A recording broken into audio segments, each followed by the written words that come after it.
Tuesdays. On the web at aidenmarkets.com. Wines have some of the highest pesticide levels in our food chain. This hour brought to you by ecowine.com. Pesticide-free wines, organic wines, imported from France by the Organic Wine Company, ecowine.com. Hartmann Program is brought to you in part by Super Beets. Super Beets are sourced from non-GMO beets, and they're packed with dietary nitrates, helping to produce nitric oxide for more energy, stamina, and support for healthy blood pressure levels naturally. For more information, call 800-223-8242 or visit tomsbeets.com.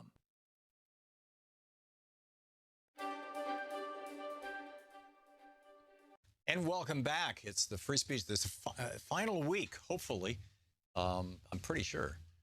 And we've got to make this. We're behind. You know, I realize we're behind, right? And I realize it's the summer and, you know, the economy still sucks. It's like, you know, people don't have a lot of money. I get it. But we have to keep this network going. We have to keep this network going.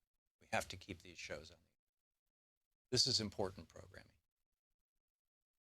I'm not just talking about my own show. You know, Amy Goodman's show, Democracy Now! Is brilliant. David Pakman, Stephanie. I'm sorry I don't have a list of all the shows that are on Free Speech TV, but there's some great programming on this network. Not to mention the brilliant documentaries. And in fact, I just put them in touch with some friends who just released a new documentary, Democracy 2.0, that I'm hoping will appear on Free Speech TV in the next few weeks. It's absolutely incredible. And there's like no place else where documentaries like that could play that talk about the corporate capture of America. Because all the media, the corporate media, is part of the corporate capture of America. So, you know, here we are over in this kind of little corner of the media sphere, and we can talk about this out loud because we don't have advertisers that are going to come down on us. Have you noticed how Koch Industries is advertising all over MSNBC? That's their way of saying, don't you dare mention the Koch brothers. And have you noticed how nobody mentions the Koch brothers? Yeah, that's really how it works. And, I mean, we had an advertiser on my radio program. And a car service, shall we say. And I went on the air, and outside of the ad, I said, you know, I really think that this company should be paying their employees, or dealing with their employees, their contractors, as if they were employees, at least at the bare minimum, you know, I mean, like workman's comp and deductions and things like that. And the company contacted us and said, you know, keep your opinions to yourself, or we'll pull the ad. I didn't keep my opinions to myself, and that ad no longer runs on my radio show. But that's how the game is played in corporate media. Is, you know, the advertisers actually call the tune. I mean, I've been there, I've experienced it on this program just 6 months ago. So we really need to keep independent media alive in this country. And that means you. You're the only one who can do it. So please call 877-378-8669. Unless you know a friendly liberal billionaire. There's not very many of them, and they tend to be hyper in demand. And to the best of my knowledge, none of them have lately noticed Free Speech TV, which, you know, like if you know one, let them know. But you know, I'm not holding my breath. We've been doing it this way for a long, long time. And you know, we're close. We're close, but we need your call, 877-378-8669. Please call now. We've got a new set of premiums for this final week, a new set of gifts if you call during this week. And if you've given at a lower level and you want to kind of upgrade to one of these gifts, I'm pretty sure that you can simply call and say, you know, I gave $100 last week, but I'd really like to make it $240. So can you please just add another $140 to my gift, or whatever it may be, you know, just for example. But here's the new set of premiums. With a $60 donation, we send you the Free Speech TV water bottle, and the Pocket Constitution. You heard me riff about the Pocket Constitution at some length last week. With a $120 donation, you get the water bottle, the Pocket Constitution, and a copy of my book, What Would Jefferson Do? Which is not all that dissimilar from last week. With a $240 gift, which can also be $20 a month for a year. All of these are designed to be divisible by 12. So with a $240 gift, you get the Constitution, the Pocket Constitution, the Free Speech TV water bottle, my book, What Would Jefferson Do?, plus my book, Rebooting the American Dream, which is the book that Bernie Sanders wrote a cover letter for. That's Rebooting the American Dream, Chris. And that's the book that Bernie Sanders wrote a cover letter for, that saying, and we sent it to all the 99 other senators saying, you need to read this book. It's 11 chapters of 11 specific policy prescriptions to put this country back on track. And at the $360 donation level, a really cool premium, in addition to the Pocket Constitution and the Free Speech TV water bottle and Rebooting the American Dream book, you also get the book by my writing partner from years ago, Lamar Waldron, and me. We wrote this together. It's called Legacy of Secrecy. And Legacy of Secrecy is a brilliant book about the JFK assassination and the Martin Luther King and the Bobby Kennedy. And with $1,000, a meet and greet with me here in Washington, D.C. So please call now.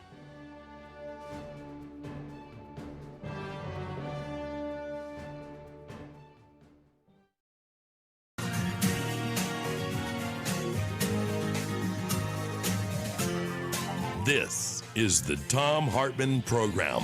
Greetings, my friends, patriots, lovers of democracy, truth, and justice, believers in peace, freedom, and the American way. Thom Hartmann here with you. A lot going on in the world today.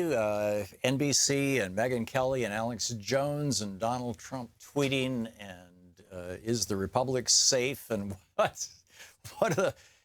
over the weekend, we had the anniversary of Watergate. In the next hour, Lamar Waldron is going to be with us for the hour to talk about that, the author of The Hidden History of the JFK Assassination.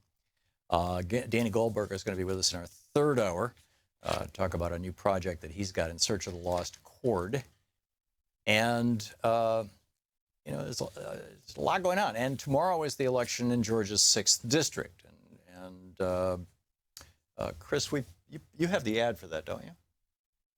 Can we play that right now? There's a new ad playing by Karen Handel against John Ossoff. Karen Handel, the old Secretary of State, who purged the voting rolls in Georgia, including in the 6th District, of tens of thousands of African Americans and Korean Americans, oddly enough. There's Koreatown is in the 6th District.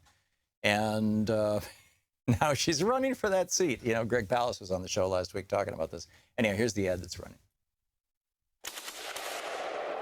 Now the unhinged left is endorsing and applauding shooting Republicans. When will it stop? It won't if John Ossoff wins on Tuesday, because the same unhinged leftists cheering last week's shooting are all backing John Ossoff. And if he wins, they win. Stop them. Stop them now. Stop John Ossoff. Stop Nancy Pelosi. Vote Karen Handel for Congress. Vote Principled Leadership Project PAC paid for this ad and is solely responsible for its content. Now, this is paid for by an opaque super PAC. We don't know who the donors are. If you go to opensecrets.org, they have no information. One of the wonderful things the Supreme Court brought us. Both parties, the Republican Party in Georgia and the Democratic Party in Georgia, have condemned this ad and said, yes, it's also not true. But, hey, this is the state of American politics. Meanwhile, in Germany, every party, this is from a piece in The Atlantic, Why Germany's Politics Are Much Saner, Cheaper, and Nicer Than Ours by Olga Kazan, published in September 30th, 2013. Each party creates just one 90-second ad for the entire election. The number of times in the last U.S. election, we spent $400 million in TV ads, but the TV is free in Germany. Each party gets a certain number of minutes for their ads. German campaigns will last only 6 weeks. The German government pays about 2/3 of all the costs of all the campaigning. There are absolute, limits on what can be contributed. The last major election, Angela Merkel running, the entire election from the chancellor all the way down to, or the yeah, I think her title is chancellor, all the way down to local county elections. The entire election cost 20 to 30 million euros, whereas and German politicians don't spend any money at all raising funds, whereas in the United States, the average American politician at the federal level spends 4 to 5 hours a day begging special interests for money, Republicans and Democrats. And Germany, as a result of all this, has 71% voter participation. We have 57%. So serious stuff.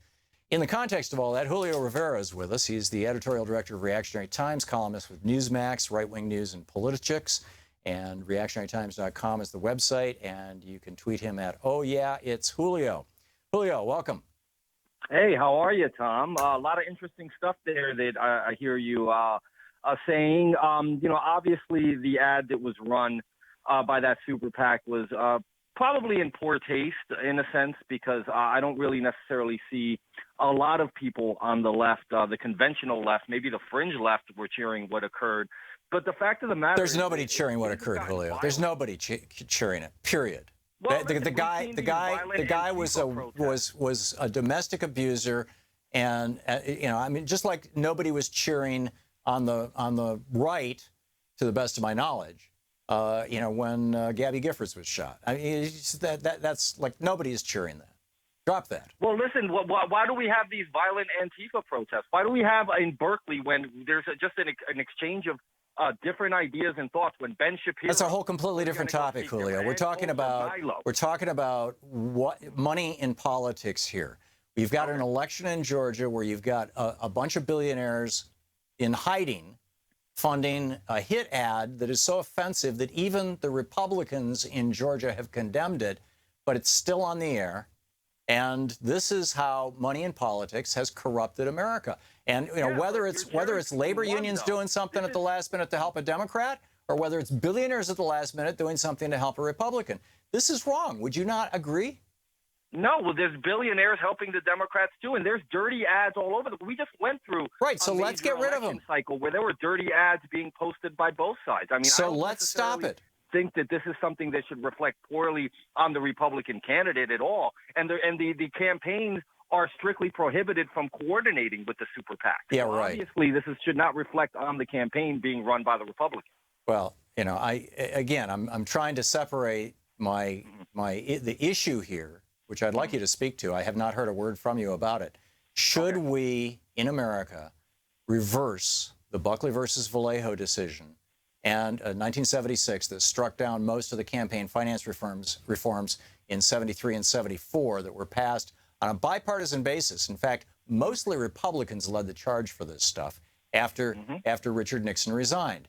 Should we pass a constitutional amendment or something like that? Should we do, or whatever it takes to reverse the Supreme Court decision and say, no, we are going to have limits on money in politics in the United States because money is a corrosive and corrupting influence. Left, right, doesn't matter.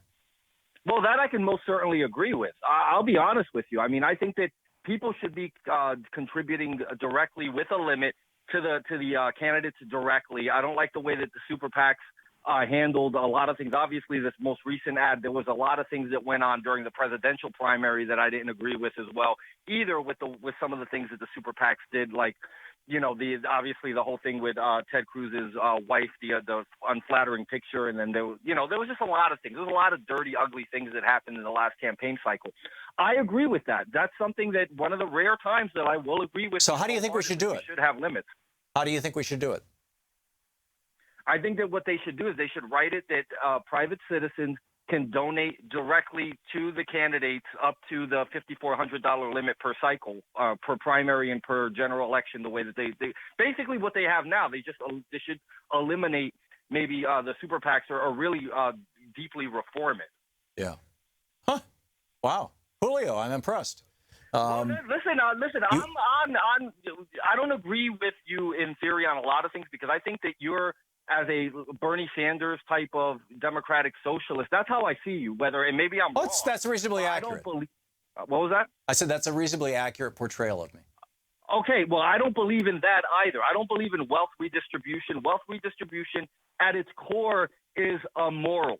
I don't think that anybody's entitled to something that somebody else has earned. I believe in a totally free market. So Yeah, you well, are that's a whole believer in the completely far separate left argument. principle. I'm a Julio. believer in the far right You know, principle, but but I back think you're a good guy. back to money and politics.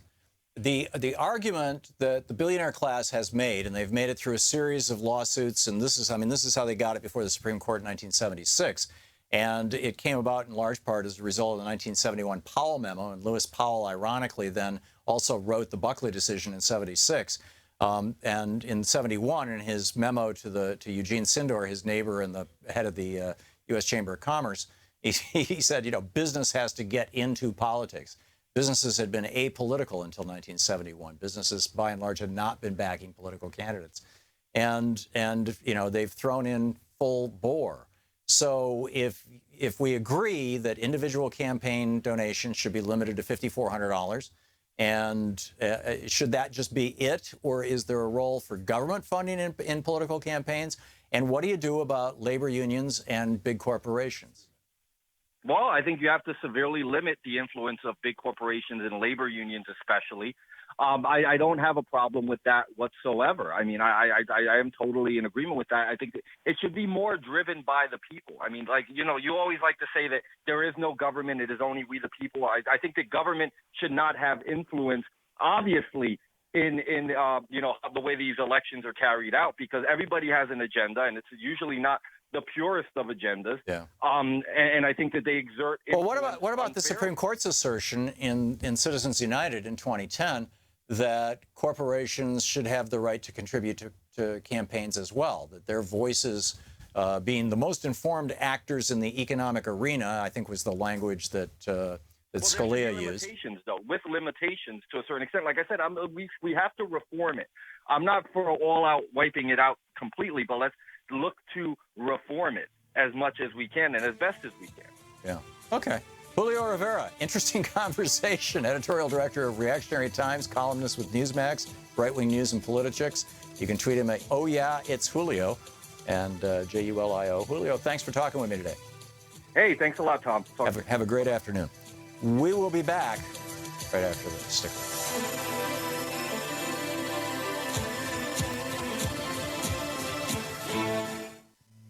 This is the Thom Hartmann Program. Back in just a minute with more of the news of the day and your calls right after this.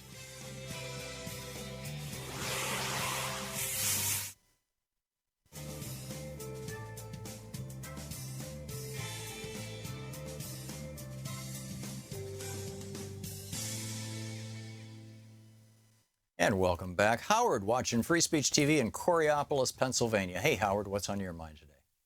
Happy Monday. Can you hear me, Tom? Yeah, just fine, Howard. Okay. I want to talk about the donut hole. Mm-hmm.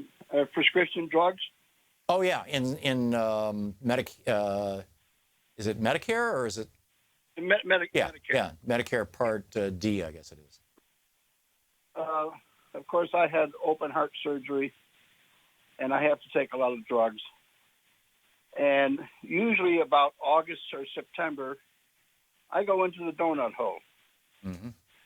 So I asked my druggist, I said, how long do I have to, put up with this? Because the drugs are very expensive, of course. Right. And he told me, well, it's supposed to the Republicans and the Democrats got together. They revised the law, and by the year 2020, everybody will come out of that donut hole. Right. That's the Affordable Care Act that the Republicans are trying to repeal right this minute. Right. This is what Trump wants to do. He wants to keep us in the donut hole. Right. Yeah. No, seriously. Yeah. A lot of senior citizens don't realize what this guy is actually doing to us. Yeah, no, he's a complete shill for the banksters, the billionaires, the the petro billionaires, the transnational corporations, the Saudi, any country where he has a Trump hotel, the UAE, United Arab Emirates, has a big Trump property there, and they're going after Qatar and Al Jazeera now, and Trump is on the side of the UAE. Trump tried to open a hotel in Qatar. They said no. And so now he's calling them terrorists, even though they're a Sunni Muslim theocracy or, kingdom, just like all the rest of them. The Philippines, he's got a big Trump hotel there, so he calls up Duterte and says, "Good job killing those drug users." It's just totally bizarre. But these are Trump's interests. It's not what he campaigned on. He campaigned on being a Democrat, essentially, but he is governing like a plutocrat. Whenever I get a chance, I just came from the drugstore, and there's some senior citizens standing around. I seen them, and I knew, and I said to them, "Did you know that Trump wants to keep the donut hole?" And they looked at me with their faces like they were like amazed. Yeah. And they don't know. I said, I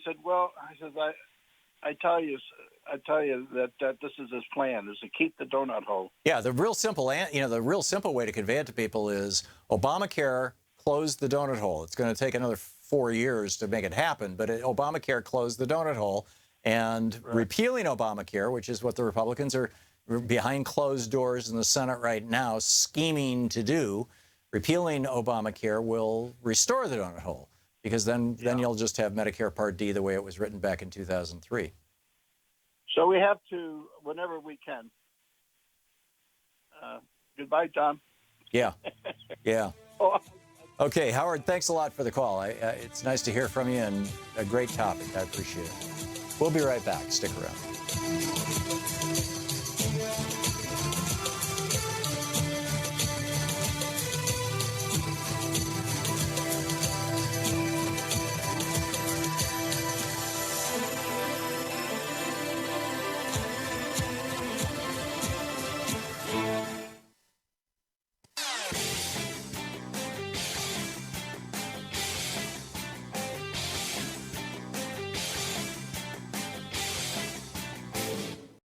Hi there, I'm Marie with Free Speech TV. Your support, whether through giving donations, volunteering, or spreading the word about Free Speech TV, has made it possible for the only independent progressive news network to exist. And for that, I want to say thank you. Now you can give to the network powered by the people by donating an unwanted or used vehicle through our Vehicles of Change program. If you have an old car, RV, or even a motorcycle, Free Speech TV can use it to grow and thrive. You can make a bigger difference in supporting Free Speech TV by giving an old car. It's a great way to support the network without having to dig into your bank account. Just call 877-378-8669 and ask for more information about Vehicles of Change. Again, the number to call is 877-378-8669. If it has a VIN, we'll take it in. Thank you.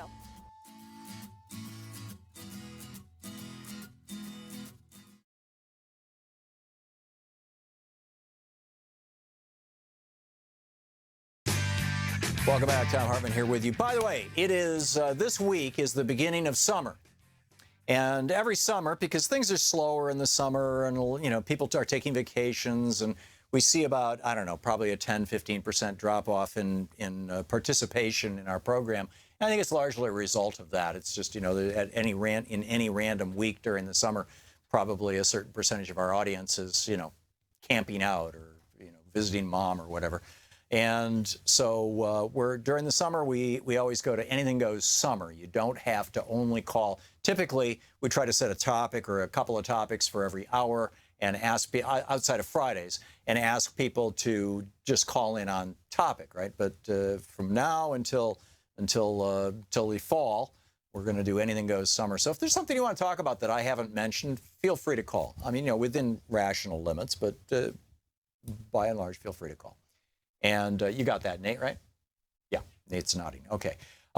Theresa May. This is fascinating. This is from Evolve Politics. And Theresa May, of course, is the leader of the Conservatives in Great Britain and the Tories. And their politics are not unlike Republican politics in the United States. In fact, that was Maggie Thatcher's party in '78 when she became prime minister. And then, of course, Reagan in '80, and the two of them were like two peas in a pod. And the British Tories and the Republicans in the United States have been kind of in lockstep ever since, although most Republicans don't realize that the British Tories the British Conservatives still think that there should be a national health service. They think parts of it should be privatized, but they still think it should be there. They still think there should be a strong social safety net. They would never think of doing away with the British equivalent of Social Security. But anyhow, but there are some differences. So, for example, this is the evolved politics part. Theresa May, she says, the government I lead will be driven not by the interests of the privileged few, but by your interests. This was a speech during the campaign when she was running. And when it comes to taxes, we will prioritize not the wealthy, but you. When we pass new laws, we will listen not to the mighty, but to you. And then you look at how she votes. She's a member of parliament. She voted against banking reforms in 2013. She voted against and acting on soaring energy bills in 2013. She voted against increasing the tax rate applied to income over 150,000 British pounds. She voted against proposals to reduce tax avoidance and evasion in April 2016. She voted against building 100,000 affordable homes in 2013. She voted against creating more jobs for young people funded by a tax on bankers' bonuses. She voted against higher benefits for the most severely disabled. She voted against the mansion tax on the wealthy, and she voted for the bedroom tax on the poor. Now, those things are more meaningful to people in the UK than they are probably to you, but and I don't want to go into this whole detail of it. But, you know, so that's what's happening in Great Britain. And the Brits are starting to say, hey, wait a minute. I mean, this is why Jeremy Corbyn damn near became prime minister and still might.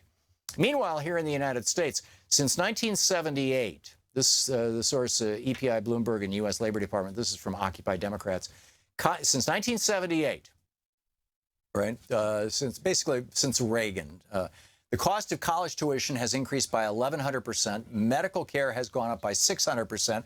Food has increased by 244%. The cost of shelter has gone up 380%. Meanwhile, the pay of typical workers rose by just 10%. The pay of minimum wage workers fell by 5.5%. And the average CEO's pay increased by 937%. And Shades, S-H-A-D-Z, tweets this along with a picture saying, why is it easier to believe that 150 million Americans are being lazy rather than that 400 Americans are being greedy? That is, there are 400 Americans who own as much wealth or have as much, who have the same amount of income as 150 million Americans. And so this is where we're at, right? You know, I mean, the politics of this. And fascinating piece in the New York Times today, the car was repossessed, but the debt remains, is the title of the article. It's by Andrew Ross Sorkin. It's the Deal book. And he talks about how the new debt bubble is car loans, subprime car loans. There's hundreds of billions of dollars of these things out there. And people can't just walk away from them like they can a home loan, a home mortgage. And it's a potential time bomb for our economy. We'll be back.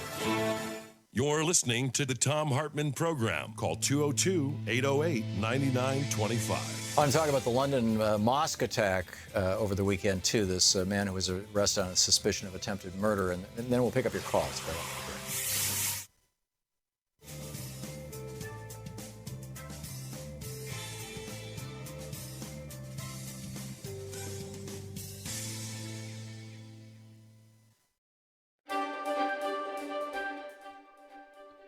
And welcome back. It's the free speech, this final week, hopefully. I'm pretty sure. And we've got to make this. We're behind. You know, I realize we're behind, right? And I realize it's the summer and, you know, the economy still sucks. It's like, you know, people don't have a lot of money. I get it. But we have to keep this network going. We have to keep this network going. We have to keep these shows on the air. This is important programming. I'm not just talking about my own show. Amy Goodman's show, Democracy Now! Is brilliant. David Pakman, Stephanie. I'm sorry I don't have a list of all the shows that are on Free Speech TV, but there's some great programming on this network. Not to mention the brilliant documentaries. And In fact, I just put them in touch with some friends who just released a new documentary, Democracy 2.0, that I'm hoping will appear on Free Speech TV in the next few weeks. It's absolutely incredible.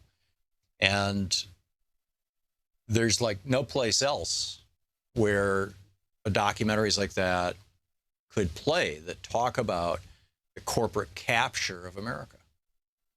Because all the media, the corporate media, is part of the corporate capture of America. So, here we are over in this kind of little corner of the media sphere, and we can talk about this out loud because we don't have advertisers that are going to come down on us. Have you noticed how Koch Industries is advertising all over MSNBC? That's their way of saying, don't you dare mention the Koch brothers. And have you noticed how nobody mentions the Koch brothers? Yeah, that's really how it works. And I mean, we had an advertiser on my radio program and a car service, shall we say. And I went on the air, and in outside of the ad, I said, I really think that this company should be paying their employees, or dealing with their employees, their contractors, as if they were employees, at least at the bare minimum, like workman's comp and deductions and things like that. And the company contacted us and said, keep your opinions to yourself, or we'll pull the ad. I didn't keep my opinions to myself, and that ad no longer runs on my radio show. But that's how the game is played in corporate media. Is, the advertisers actually call the tune. I mean, I've been there. I've experienced it on this program just 6 months ago. So we really need to keep independent media alive in this country. And that means you. You're the only one who can do it. So please call 877-378-8669. Unless you know a friendly liberal billionaire, there's not very many of them, and they tend to be hyper in demand. And to the best of my knowledge, none of them have lately noticed Free Speech TV, which, like if you know one, let them know. But I'm not holding my breath. We've been doing it this way for a long, long time. And, we're close. We're close, but we need your call, 877-378-8669. Please call now. We've got a new set of premiums for this final week, a new set of gifts if you call during this week. And if you've given at a lower level and you want to kind of upgrade to one of these gifts, I'm pretty sure that you can simply call and say, I gave $100 last week, but I'd really like to make it $240. So can you please just add another $140 to my gift, or whatever it may be, just for example. But here's the new set of premiums. With a $60 donation, we send you the Free Speech TV water bottle and the Pocket Constitution. You heard me riff about the Pocket Constitution at some length last week. With a $120 donation, you get the water bottle, the Pocket Constitution, and a copy of my book, What Would Jefferson Do? Which is not all that dissimilar from last week. With a $240 gift, which can also be $20 a month for a year. All of these are designed to be divisible by 12. So with a $240 gift, you get the Constitution, the Pocket Constitution, the Free Speech TV water bottle, my book, What Would Jefferson Do?, plus my book, Rebooting the American Dream, which is the book that Bernie Sanders wrote a cover letter for. That's Rebooting the American Dream, Chris. And that's the book that Bernie Sanders wrote a cover letter for, that saying, and we sent it to all the 99 other senators saying, you need to read this book. It's 11 chapters of 11 specific policy prescriptions to put this country back on track.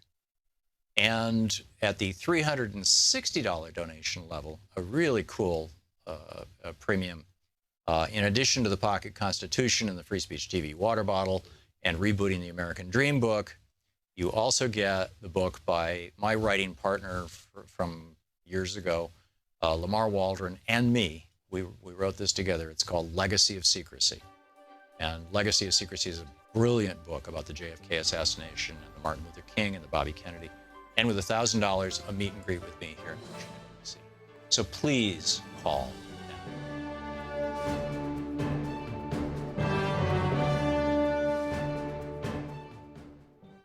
now. Want to connect with the show online, you can find the Thom Hartmann Program on Facebook, Twitter, and Instagram. Welcome back. Thom Hartmann here with you. There was a terrorist attack in London yesterday. You may have noticed it's not wall-to-wall on the news like terrorist attacks typically are. Why? Because instead of being an attack by Muslims on Christians, this was an attack by, well, presumably, let's just say somebody who didn't like Muslims on Muslims. And, we're still waiting to get all the details on who the attacker was and what his motivations were. But the guy was, witnesses on the scene said that as he was taken out of the van, the driver, that he was like, kill all the Muslims, kill all the Muslims. So pretty grim stuff here. Very grim stuff, in fact. A whole lot of other things here. Mitch McConnell, Daily Kos is reporting, Joan McCarter. McConnell is still pushing for a vote on the still unwritten Trump care before the 4th of July. That's, about 2 weeks from now. Nobody can see the bill. Nobody can see what's being written. Not even many of the Republicans in the Senate know what's going on, because Mitch McConnell has got this thing in complete lockdown. This is Mitch McConnell who in 2009 went on national television and lied to us all, saying that Obamacare was passed in the dark of night, in secret, blah-de-blah, after there'd been 20 open hearings, hundreds of amendments proposed by both Democrats and Republicans. It had gone through a committee process that was open and transparent, and it took, a year to do Obamacare. Trump care apparently is going to take 2 weeks, and it's apparently going to be done in secret, behind the scenes. And the only thing that could slow it down to the point where Americans can have some outrage about this is if the Democrats in the Senate refuse consent. Now, what this essentially means is that they're going to stand up and say, the Republicans are going to say, okay, we want to, move along from the order of business here to the vote, right? And if everybody consents, or if nobody withholds their consent, then they go right to the vote. And this is not something that can stop it if Democrats do this. They can only delay it by a few days to maybe at the very most a week or two. But it's an important gesture. And last week I asked, last Thursday and Friday, what we thought we knew was that the Democrats were not planning to withhold consent, because they figured, this is a battle that, we're going to lose anyway, so why upset the Republicans? I can't believe I said that, but yeah, that actually was the rationale that I read from one Democratic strategist. Well, I suggested that you called your members of the Senate. I'm not taking credit for this, and I don't know if our calls had anything to do with it, but the report over the weekend is that Chuck Schumer and the Democrats are going to refuse consent. They're going to withhold consent, which is good news, I think. It's good news. So anyhow, 2-year calls. Anything goes summer. Jose in Riverdale, Georgia. Excuse me. Hey, Jose, what's on your mind? Hello? Hello, you're on the air. Yeah. I'm calling because I just found your program. I didn't even know that it existed. Oh, well, thank you. But I called to talk about this because I believe we are living into hate and extremism. That's why you have that attack in England that you were talking about. Yeah. And probably that's why that ship off of Japan ran a Navy ship. Because they don't talk much about it. But you think that was malicious? You think that was malicious? I just figured the captain was asleep or drunk.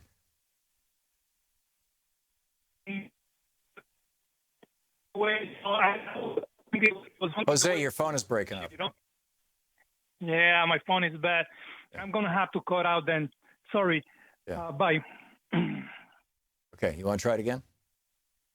No? Okay. All right. Thanks, Jose, for the call. Aaron in Berea, Kentucky. Hey, Aaron, what's on your mind today? Hey, Tom. I was just wondering, we all know that production of opium has just exploded in Afghanistan since we invaded. Yep. And I was just wondering how much is anyone tracking where this stuff goes? I'm wondering how much of it is ending up in Big Pharma's hands. Probably none of it. Big Pharma gets most of their opium from New Zealand, where it is grown on giant, 10, 50, 100,000 acre farms that under pretty rigorous controls. And that's one of the major exports of New Zealand. They're the principal opium supplier to the world for pharmaceutical purposes. I doubt any of the stuff coming out of Afghanistan is going to pharma. Most of it is going to Europe and Russia and the former Eastern Soviet states. And some of it is coming to the United States. And this was a big problem back in 2001, which is why George W. Bush gave between $20 and $40 million. I'd have to look up the exact amount to the Taliban to burn the opium poppy fields, which they did in 2001, in the fall of 2001, just before 9/11. And for the next year, there was virtually no opium production in Afghanistan. They took the money, they burned the fields, and it was an amount of money roughly equal or a little more than, enough to pay for the political layer on top of it, for the farmers to be happy. We would go to the farmers and say, okay, you've got a crop, you're going to get $20,000 for it. Here's $20,000. Burn the crop. They're saying, fine. And then, of course, when George W. Bush started dropping bombs on Afghanistan, and what was that, somewhere between November of 2001 and February or March of 2002, as I recall. In fact, I'd have to go back and look and find exactly when he started dropping bombs on them. But that was the point at which all bets are off, and then opium production just exploded after that. Yeah, I just noticed that since the invasion, it's really around the time that the overdoses and stuff started here, when people started getting hooked on the heroin and the pain pills and all that. That's a good point. That's a good point. I mean, part of one of the things that George W. Bush was reacting to in 2001 when he made that payment to the Taliban to burn the opium fields was he was reacting to pressure from Eastern European leaders and from Russian leaders, and from I don't know if Medvedev or Putin was in charge at that point in time, but there was a major heroin epidemic going on in Europe and in Russia at the time, and it was because the cost of a hit of heroin had gone down to the equivalent of around $5 US, and after they burned the fields, it went up to $15, $20 US, which caused a lot of people to stop using it. And it would be real interesting to know the provenance of a lot of the heroin in the United States. Although what's coming in now is synthetic opiates, fentanyl. Fentanyl's 100 times stronger than heroin, and it's manufactured in a laboratory. It doesn't require a vegetable-based substrate. It's made out of just raw chemicals, and that appears to be being manufactured right now in China and in North Korea. And that's going via Central and South America into the United States and starting to kill a lot of people. So it's a tough one. Aaron, thanks for the call. Good to hear from you. Queen in New York City. Hey, Queen, what's up?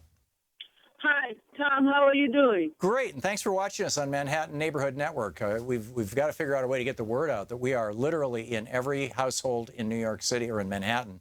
And I'm really glad you found us, Queen. What's up?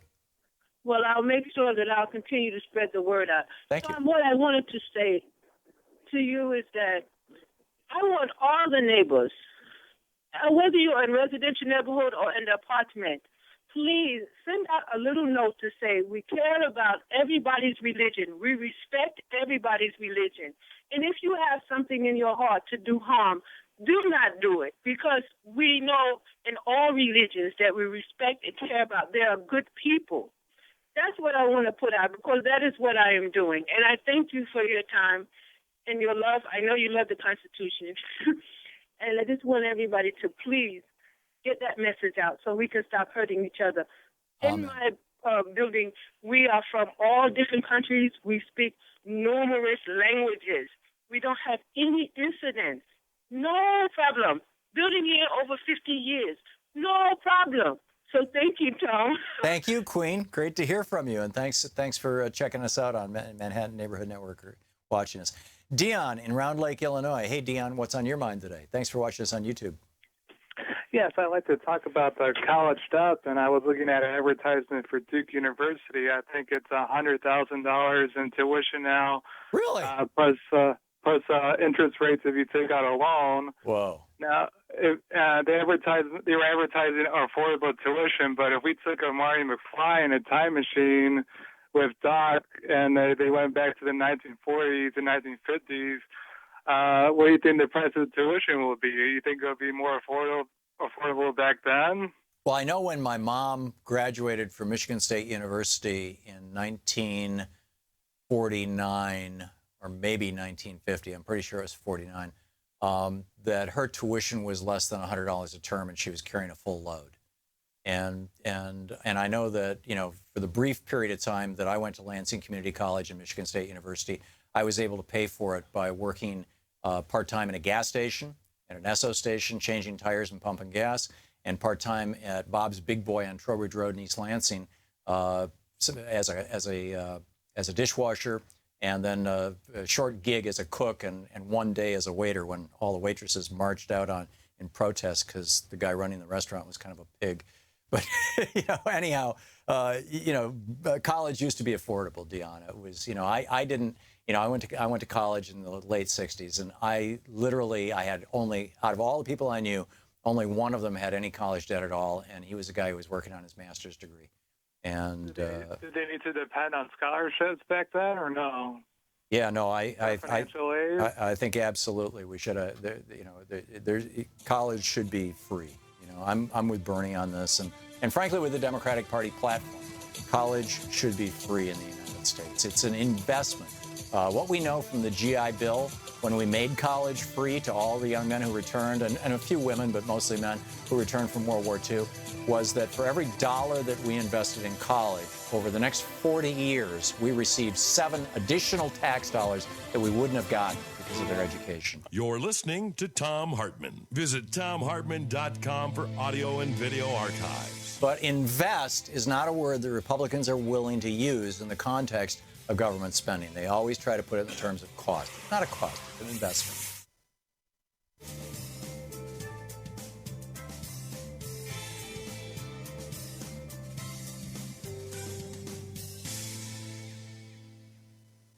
And welcome back. John in Minneapolis. Hey, John, what's on your mind today? Yeah, I just wanted to talk about harassment of Muslims. There was a local incident here that happened where a evangelical Christian planted himself on a Friday in front of a mosque. It's called the Islamic Center, and most of the mosques are in, you know, mostly like office buildings, because I think they're sort of afraid to build, you know, big buildings. And it was very interesting. Apparently, he had a camera, and he was, you know, just asking, I guess, evangelizing the heathen. And he even asked one woman if she had a bomb underneath her burqa. And so, you know, I did ask him a question, or, you know, made a comment. I said, well, you know, why are you here on? You were there? Beg your pardon? You were there? Yeah, I was there. So you talked to the guy harassing the Muslims? Oh, yeah, he was very much so. He, you know, planted himself out there with a huge billboard that he had to carry by a very, very big pole. And he had a camera strapped to him. It was very, very odd, but apparently these kinds of things are happening more and more around the country. And I just wanted to say, you know, the Muslims have been here now for probably about 30 years. And in the 25 years that I've lived here, they've revitalized a good portion of the city, including that very 10-block area where this mosque is. Right, something immigrants typically do, by the way. Yeah, and that, you know, I think that people need to understand that these people are very hardworking. They came here, they've started businesses, they're in the professions. I work with a lot of them at the hospital I work at, and the investment that they have made, you know, across this country. I think right there in D.C., the Somali community, it's the second largest Somali community outside of Minneapolis. And, you know, I think that people need to think about that when, you know, they essentially harass, you know, Muslims and try to make their life difficult. And all they're doing is coming worshiping at that mosque, and they weren't paying much attention to him. But eventually, the police did come, and I think they asked him to move. They didn't arrest him or anything because he was expressing his free speech rights. But apparently, I think there's two things going on there. There's a lot of racism, a lot of fear of Muslim immigrants, and of course, we also have the case, the Nana's case here, Philando Castile, who was, I think, really murdered by a policeman not too far from. Yeah, I don't understand how anybody could see that video that Philando Castile's girlfriend streamed live on Facebook and not. Well, they did not allow that in the court. Oh, really? No, that's from what I understand. They did not show that. The prosecution didn't show it. So I think it was like a deal. In other words, they went with, we're going to charge him with manslaughter, but then wink, wink. Right. It was a wink, wink, nod, nod thing. Oh, that's tragic. John, thanks a lot for the call. We'll be right back.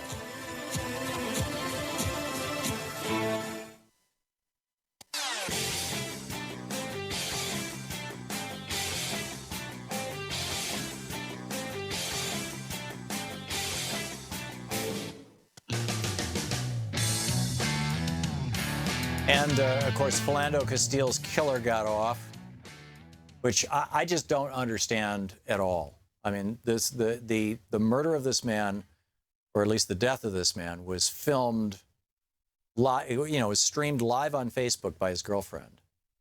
And I've had, at least one caller say that it was not allowed as evidence into the court, which baffles me. I can't verify that. I wasn't there. But how that was not murder, if not at the very least manslaughter, I just don't get. I just don't get it.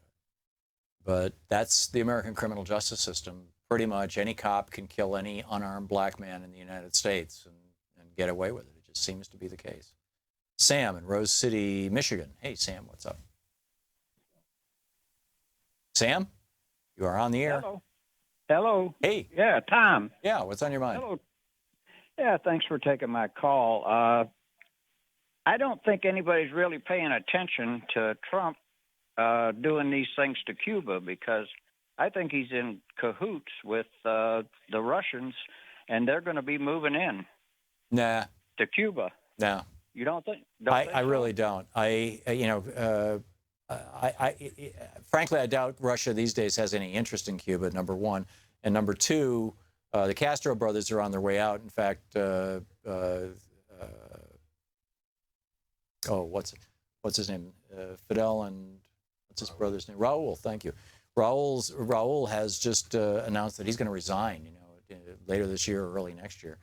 And no, this was just pandering. Trump is going down the checklist of everything that Obama did that history will say this was an accomplishment of the Obama administration. And Trump is trying to delete every single one of those so that when they're all done, I mean, this is the reverse of the Reagan legacy project. After Reagan left office, amid scandal, the whole Iran-Contra, selling Iran weapons in the middle of an embargo that we ourselves declared, selling Iran weapons in exchange for their holding the hostages in 1980 long enough that Jimmy Carter could lose the election. And it's just, this is where we're at on this. So, I don't think that I don't think that I think that what is going on. Anyhow, the Reagan Legacy Project. The essence of the Reagan Legacy Project was they tried to put a statue of Ronald Reagan in every single county in the United States and in every country in the world, which they've pretty much done, including renaming the airport here. The reverse of that is to try to delete from everybody's memory a presidency, an 8-year presidency, and that's Obama. And that's what the Republicans are doing right now. It's the anti-Obama Legacy Project. And I'm convinced that that's why Trump went after Cuba. And of course, he went down to little Havana and had a handpicked audience of hardcore, mostly elderly right-wing Cubans to dance it to. Sam, thanks for the call. Trace in Corinth, Mississippi. Hey, Trace, what's on your mind? Yeah. I was listening and talking about how these cops are getting away with murder and all. And just a couple of weeks ago, my cousin was beaten nearly to death by an off-duty police officer. Really? And they've even come up with this big cover story that sheriff's all taking up for him and everything. Yep. And I don't know, is what do you do? How do you fight them? Who do you go to? That's the biggest issue. Who do you go to try to get something done? Well, the problem, Trace, whether your cousin was white or black or whatever, I mean, the problem is that the institution of policing in the United States has over the centuries has grown in large part without any kind of meaningful oversight and restraint or constraint by the people that are being policed. And I mean, this is particularly true of communities of color and poor communities that are not politically well represented. But it's also true of all of us. And, unless a cop kills a billionaire or a multimillionaire, they're going to coast. And we need federal policing standards. I realize this is generally considered a states' rights issue, but there need to be some federal standards and the federal civil rights laws need to be applied more rigorously and more vigorously to policing, in my opinion. Trace, got to move along, but thank you for the call. Peter in Harmony, Rhode Island. Hey, Peter, what's on your mind today? Hey, Tom, can you hear me well? Yeah, got about a minute and a half, Peter. All right, so for 2018 and 2020, I think one of the ways to fight voter suppression in open primary states is to register as a Republican. I know psychologically speaking, I probably make me want to vomit if I did that. But if you live in Alabama, Arkansas, Georgia, Illinois, Indiana, Michigan, Mississippi, Missouri, Montana, North Dakota, South Carolina, Tennessee, Texas, Vermont, Virginia, Washington, and Wisconsin, those are open primary states. And if Republicans are up to their tricks, you can register as a Republican. But they're ahead of you, Peter. They're ahead of you. They are not using registration status. That registration status does not show up in the cross-check database. They're using ethnicity. They know that the majority of Latinos, African Americans, and Asian Americans vote Democratic, and so that's who they're targeting. They know that college students and people over 65 typically majority vote Democratic because they're interested in free college and Social Security, and so they're going after those people too. But with the ID laws. But the cross-check, where they bump you off the voting roll altogether, that's if your name appears, or a name similar to your name appears on the voting rolls of some other state. And then they say you're trying to vote in 2 states. And that doesn't have to do with party affiliation. So unfortunately, registering as a Republican won't do you any good. Yes, but when it comes to actually registering, like they tried to do in Georgia, and they wouldn't even register the Democratic voters. When it comes to initial registration... No, those were Korean. There was a Korean group, Korean American group, and a black group that were registering voters. And the state of Georgia shut them both down because Karen Handel, the Secretary of State, knew that the Korean Americans and the African Americans tended to vote Democratic. And so she bleached the 6th district, got rid of a lot of Korean voters and a lot of African American voters, and now she's running tomorrow in the election. It's pretty grim. Peter, thanks for the call. I get where you're coming from, and I absolutely do, and I wish it was that simple. You're listening to Thom Hartmann.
The Thom Hartmann Program is brought to you in part by the Aiden Forecast, an investment newsletter with weekly updates of leading market indicators and a monthly deep dive into what the details of the economy and the markets mean for investors and retirees. On the web at aidenmarkets.com. Wines have some of the highest pesticide levels in our food chain. This hour brought to you by ecowine.com. Pesticide-free wines, organic wines, imported from France by the Organic Wine Company, ecowine.com. Hartmann Program is brought to you in part by Super Beets. Super Beets are sourced from non-GMO beets, and they're packed with dietary nitrates, helping to produce nitric oxide for more energy, stamina, and support for healthy blood pressure levels naturally. For more information, call 800-223-8242 or visit tomsbeets.com.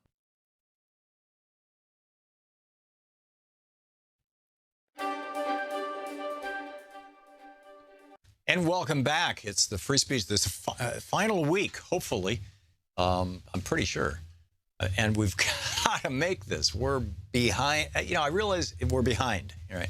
And I realize it's the summer and, you know, the economy still sucks. It's like, you know, people don't have a lot of money. I get it. But we have to keep this network going. We have to keep this network going. We have to keep these shows on the air. This is important programming. I'm not just talking about my own show. You know, Amy Goodman's show, Democracy Now! Is brilliant. David Pakman, Stephanie. I'm sorry I don't have a list of all the shows that are on Free Speech TV, but there's some great programming on this network. Not to mention the brilliant documentaries. And in fact, I just put them in touch with some friends who just released a new documentary, Democracy 2.0, that I'm hoping will appear on Free Speech TV in the next few weeks. It's absolutely incredible. And there's like no place else where documentaries like that could play that talk about the corporate capture of America.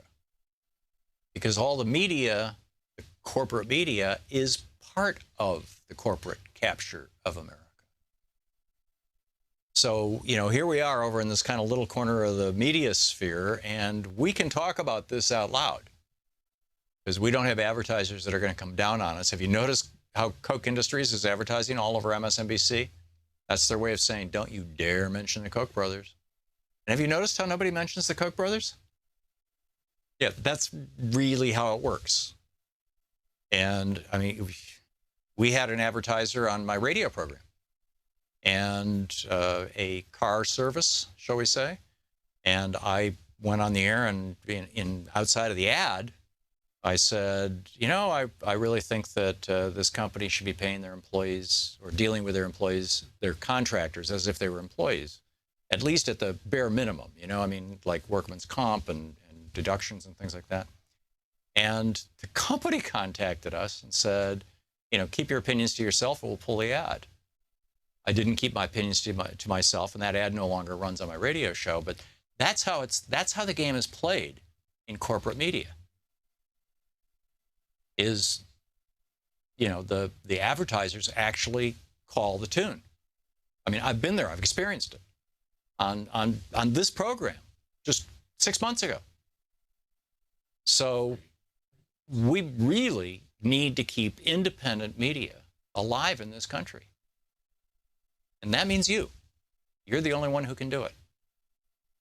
So please call 877-378-8669. Unless you know a friendly liberal billionaire, there's not very many of them, and they tend to be hyper in demand.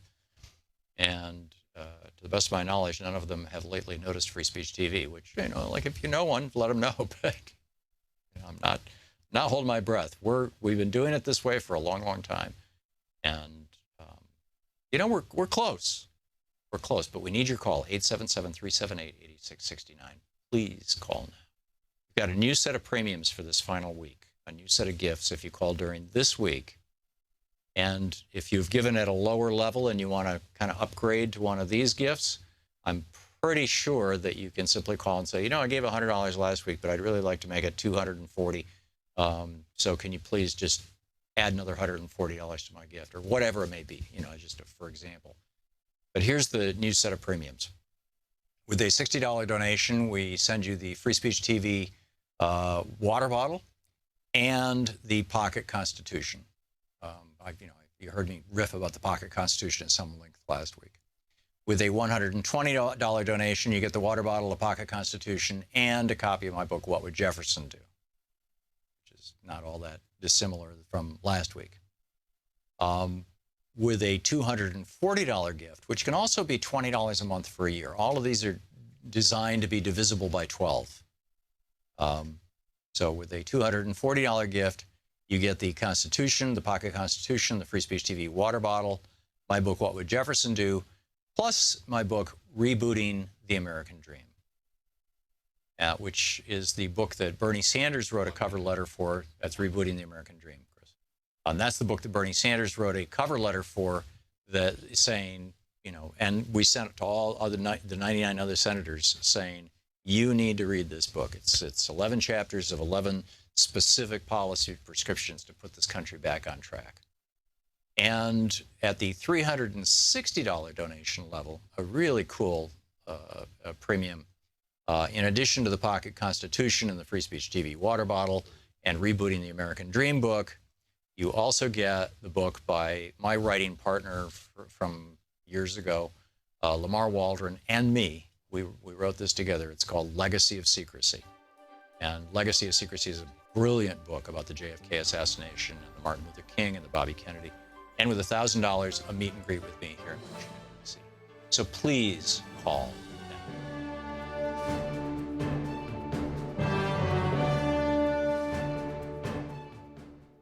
Was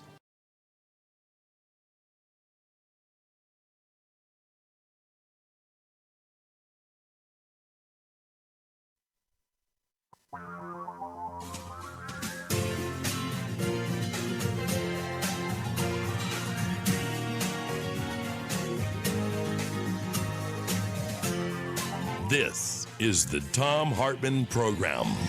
Welcome back. Saturday was the 45th anniversary of Watergate. Tomorrow marks the anniversary of the infamous 18-minute gap in Nixon's first White House tapes. Just months into Trump's presidency, terms like Watergate, from Watergate, like White House tapes, are in the news again almost daily. A few other terms that we came to be familiar with during Watergate's special counsel, obstruction of justice, executive privilege, firings to impede an investigation of the president, the Saturday massacre, impeachment. My guest today is Lamar Waldron, author of Watergate, The Hidden History, Nixon, the Mafia, and the CIA. A year ago on this show, Lamar predicted that Donald Trump would win the election because he was using Nixon's tricks. I said Trump was committing treason, which I think time will tell has turned out to be true. Today we're going to be talking about the many parallels between Trump and Nixon, which seem to grow by the day. Lamar Waldron is with us, a political commentator, historian, author, The Hidden History of the JFK Assassination, Ultimate Sacrifice, Legacy of Secrets. Lamar, welcome. Welcome back. Great to be back with you, Tom. It's almost a shame, it has been almost a year to the day since I predicted Trump's victory, and I think you've already been proven right about Trump's treason. I was reluctant to agree with you on the air a year ago, but so much has happened since. It would just be ridiculous for anyone to try to claim that he didn't commit treason to win the election. Yeah. So there are so many parallels between Nixon and Trump. Why is knowing what happened with Watergate important for a generation of people who were probably not even born or children when it happened? What made me feel old was reading about Chris Hayes's TV special on MSNBC about Watergate. And I think it was All the President's Been Revisited, and they commented that he wasn't even born when Watergate happened. Right. But yeah, so it's 45 years ago, but it's important now, frankly, more than it was even a year ago, and it's going to be more important a year from now because it's not just telling us about 45-year-old history. It's also telling us what's going to happen to Donald Trump. I can't bring myself to say President Trump, but what's going to happen to Donald Trump, and even how long it's going to take for him to be removed from office. because there's, people don't really realize unless you lived through it like you and I did, just how long it took. I mean, it was over 2 years. So we're going to talk a little bit later about, things, including what's happening in Georgia tomorrow, that could impact that or speed up that time frame. But, so far Trump has gone through so many of the steps that Nixon went through.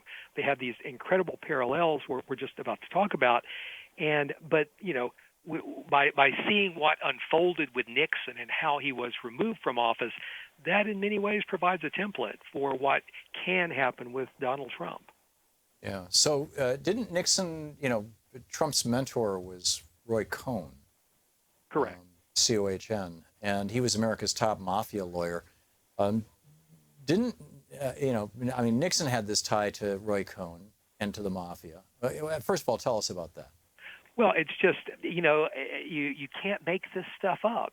Trump has bragged in his own books and in appearances that his mentor was a New York attorney by the name of Roy Cohn.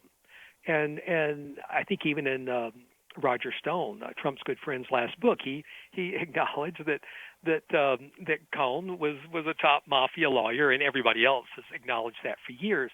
But Roy Cohn was not just America's top mafia lawyer in the 1980s when he became Trump's mentor.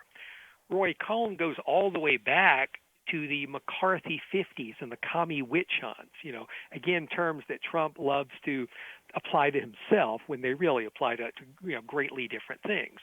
And so Senator Joe McCarthy is generally regarded today as the leader of that commie witch hunt movement, which basically boiled down to anyone. It was a way to get the liberals. Anyone who was remotely liberal was tarred as being some sort of a communist, and they could be blacklisted, not just in Hollywood, but from their jobs as a school teacher or a college professor. So it was simply a way to get the liberals in America at that time. But it shouldn't really be called the McCarthy era. It should be called the Nixon-McCarthy era, because Nixon far outlasted Joe McCarthy. What happened with Joe McCarthy, who was an alcoholic, drug addict, and he was a closeted gay, who beat up the America's top journalist at the time when he tried to expose Joe McCarthy, again, hearkening back to Donald Trump, calling on people to beat up protesters. But what happened with Joe McCarthy is his top aide was Roy Cohn. And instead of hunting out real communists, Roy Cohn's boyfriend, apparently, had been reassigned somewhere with the Army, and so he wasn't with Roy Cohn. So Joe McCarthy, instead of just going after liberals, went after the United States Army. And this is when General Dwight Eisenhower was the president of the United States. And so, so Trump did that. And then that's why Roy Cohn later, he was kind of Trump did what? Disgraced. Trump did what? You mean Cohn did that? Yeah. Cohn and McCarthy. I mean McCarthy. I said Trump, yeah. and I meant Joe McCarthy. Okay. So what are the most important parallels between Trump and Nixon?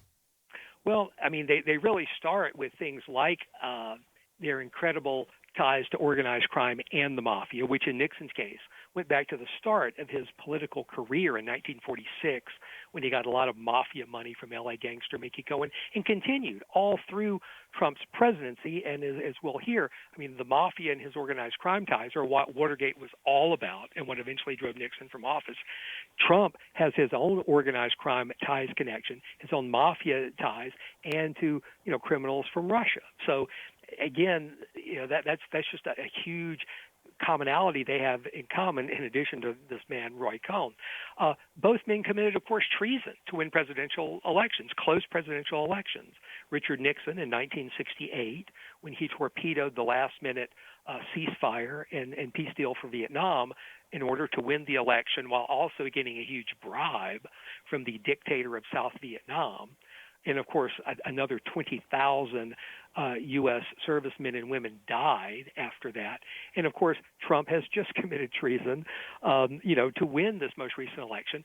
Both are huge bullies who targeted their enemies. That came a lot from Roy Cohn. And Nixon had a mentor who was also a mob lawyer, Murray Chotiner, who, and that was their thing, attack, get your enemies, never back down, never apologize, go after anybody who is against you with the full force of everything you can get. What's the Trump treason? Are you talking about when he called out to Russian hackers to go after Hillary's emails? Well, I think it goes even deeper than that. I mean, that is certainly, treasonous. Coordination between the Trump campaign and the Soviets has not been proven yet. You mean the Russians? Yeah. Your age is showing, Lamar. Yeah, my age is showing there. But with the Russians, I mean, there is so much smoke there, I'm choking on it. Yeah. I mean, of course there was coordination. The timing is too perfect.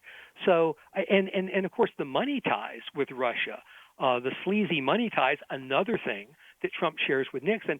Nixon was actually a very wealthy man who used a mob associate by the name of Bibi Rebozo to hold his money and launder his money, all of these illegal bribes he got from dictators, all of the illegal money he got from big corporations in America, from the super wealthy. And, Trump's, business dealings skirt just inside the law, but there's a lot of shady stuff that has been exposed that may well cross over into illegality there. One of the biggest, of course, parallels between the two is Nixon, along with Senator Joe McCarthy, used fear, ignorance, bigotry, and smears, fibs, in his campaign for president and vice president. Nixon did.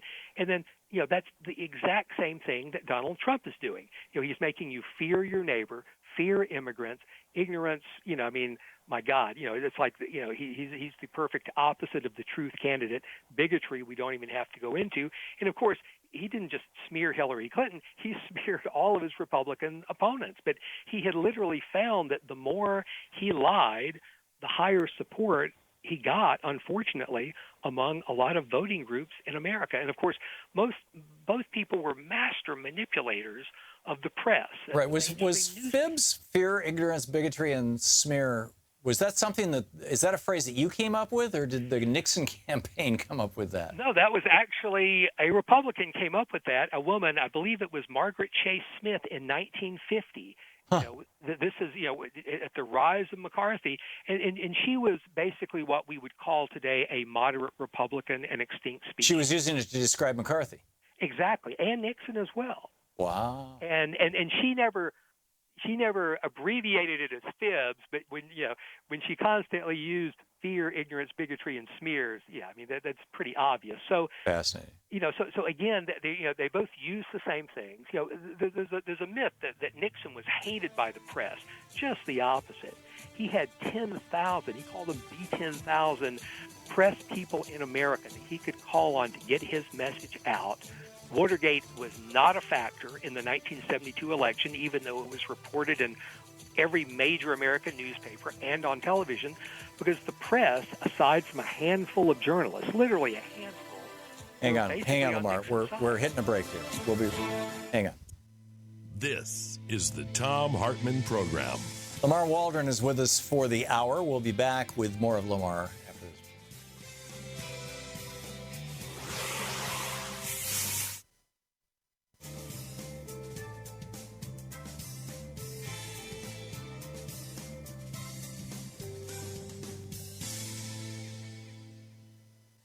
And welcome back. So, Lamar, you were saying. Well, and so on the mainstream media, it's just ridiculous. Trump was basically given a free ride for almost a year. And yeah, somewhere between $2 and $4 billion worth of free publicity in the corporate media. Well, and I believe the chairman of the company that owns CNN basically said he's great for ratings. Oh, that was CBS. Well, maybe the chairman of CNN said that, but the famous quote.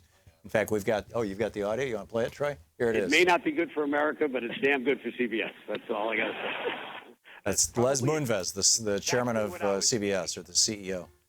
And of course, even now, CNN gives Donald Trump spokespeople equal time, as if saying lies and distortions somehow is needed to balance out actual facts. Most news people have just abdicated, reporting objective facts, as Walter Cronkite eventually tried to do after he had been basically deceived on Vietnam like a lot of people. So, and the parallels, I mean, they get really deep too. I mean, it's like, I mean, Trump hates to pay income taxes like regular working people do, like you and I do. Richard Nixon hated to pay income taxes. And in fact, the "I am not a crook" line that you will hear 100 times in the mainstream media over the next month was not about Watergate. It was about allegations that Nixon hadn't paid his taxes. In fact, before Nixon ran for the presidency and finally won it, his job was working for a large New York law firm whose job was to keep America's wealthiest people from having to pay taxes. Right, and beyond that, if you listen to the entire clip, we played it last week of Nixon, you know, his "I am not a crook" speech. Chris, can you quickly grab that? You've got it? You can play it right now? Listen to this. This is, you know, just putting this in context. Nixon is saying, "I did not profit off the presidency," and put that in the context of Donald Trump with his hotel right down the street from us here in Washington, D.C. Here's Richard Nixon. And I want to say this to the television audience. I made my mistakes, but in all of my years of public life, I have never profited from public service. I've earned every cent. And in all of my years of public life, I have never obstructed justice. And I think, too, that I can say that in my years of public life, that I welcome this kind of examination, because people have got to know whether or not their president is a crook. Well, I'm not a crook. I've earned everything I've got.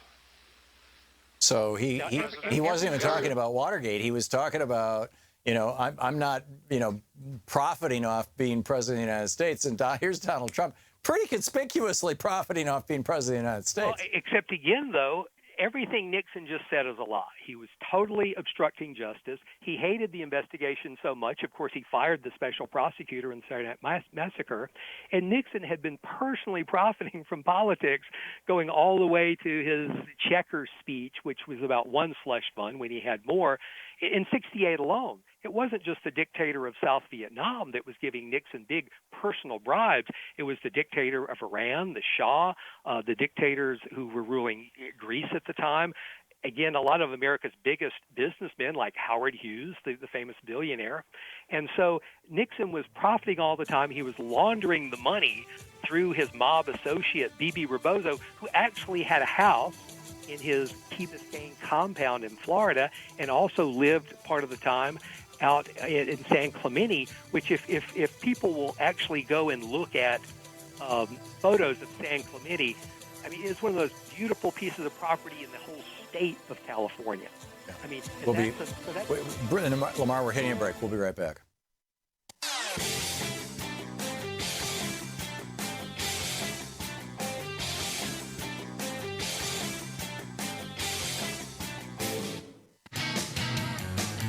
Welcome back. Lamar Waldron with us for the hour. His most recent book, I think, The Hidden History of the JFK Assassination. Also the author of a book about Watergate and Nixon. And the title of that, Lamar? Is Watergate, The Hidden History, Nixon, the Mafia, and the CIA. There you go. And another thing I was going to point out that shocked me when I thought about it, so in 1972, when the Watergate break-ins happened, they were just a small part of a massive criminal enterprise designed to reelect Richard Nixon. One way Nixon appeared presidential while his dirty tricks and political crimes teams were doing all these crimes was he made the famous outreach to China and the famous outreach to Russia. So he was using foreign policy in these interactions with China and Russia to distract the news media while his henchmen were doing all these crimes. And if you think about it, Trump is doing some very similar things. I mean, Trump and his interactions with China, where they go from villain to hero, Trump and his interactions in terms of Russia, all while Trump, and of course the other thing that Nixon was doing was doing a lot of shady stuff in Vietnam and Southeast Asia. And now we have Trump. I think they're talking about sending 4,000 or 5,000 more troops to Afghanistan. They're ramping up things with the shoot down in Syria today. Yeah. So again, it's just, you know, China and Russia, they were good for Richard Nixon. Right now, at least, they're good for Donald Trump as well. Yeah. How did the backgrounds of Richard Nixon and Donald Trump make them the men they became? Both actually, and it's hard for people to imagine this because a lot of people who voted for him think of Trump as a billionaire, when of course he may not even be one. But they both saw themselves as outsiders, not just to the political establishments, but to the old Eastern money establishments. In Nixon's case, he did well enough in high school to earn a scholarship to Harvard. He should have been part of the Eastern establishment. His Republican father didn't have enough money. It wouldn't borrow the money to pay Nixon's living expenses. He only got a tuition scholarship. So instead, Richard Nixon got to spend summers cleaning toilets at a country club and running a sleazy booth at a sideshow carnival. And so Nixon couldn't be part of the Eastern establishment. Therefore, they became the villains. And Trump is the same way. I mean, there is old money, high society New York, blue bloods. I mean, Donald Trump to them is like a sleazy used car salesman. Right. So, Trump's grandfather started out with brothels, which puts an interesting spin on Trump's use of his modeling agency and his beauty pageants. Trump's father was apparently a Klan member and then was caught discriminating against minorities for housing in the 70s. So, so Trump came from a pretty sleazy, background, and yet they always had this striving to be better, to somehow get in the club, these clubs that were never going to let them in. Once Nixon was president, he barely lifted a finger to try to elect Republican senators and congressmen. I mean, it was about him and how much money he could make and how much power he could get.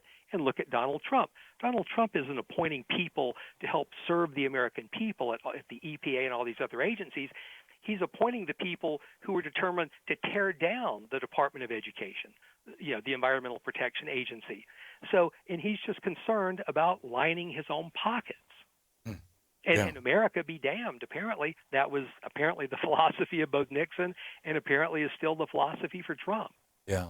So that takes us to Roy Cohn. And then Roy Cohn, wasn't he the guy who brought Nixon and Trump together? Yeah, I mean, they actually came together. And we do have to give some credit to political, I think he likes to call himself a trickster, Roger Stone, who was a very low-level operative during Watergate. Stone was not a major player during Watergate at all, but he did love Richard Nixon. He has Nixon's face tattooed on his back, apparently. And so when Stone was working in politics in the early 80s, he went to see Roy Cohn. Cohn said, yeah, if you want to try to get this Reagan guy elected, you need to get some money. You should talk to this Donald Trump.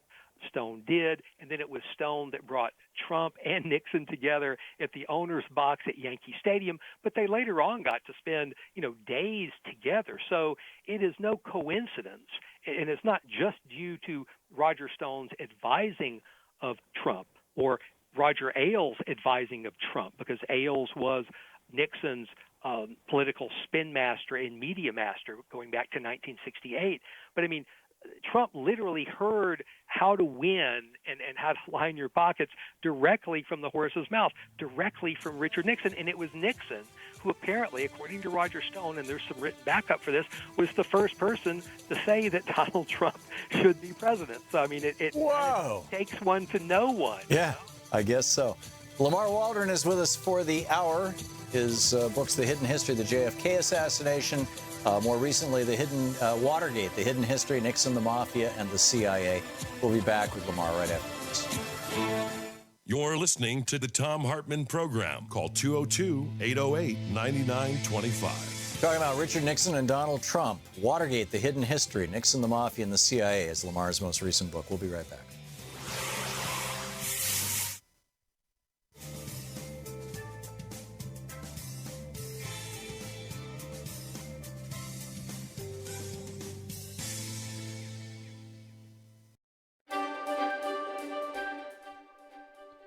And welcome back. It's the free speech, this final week, hopefully.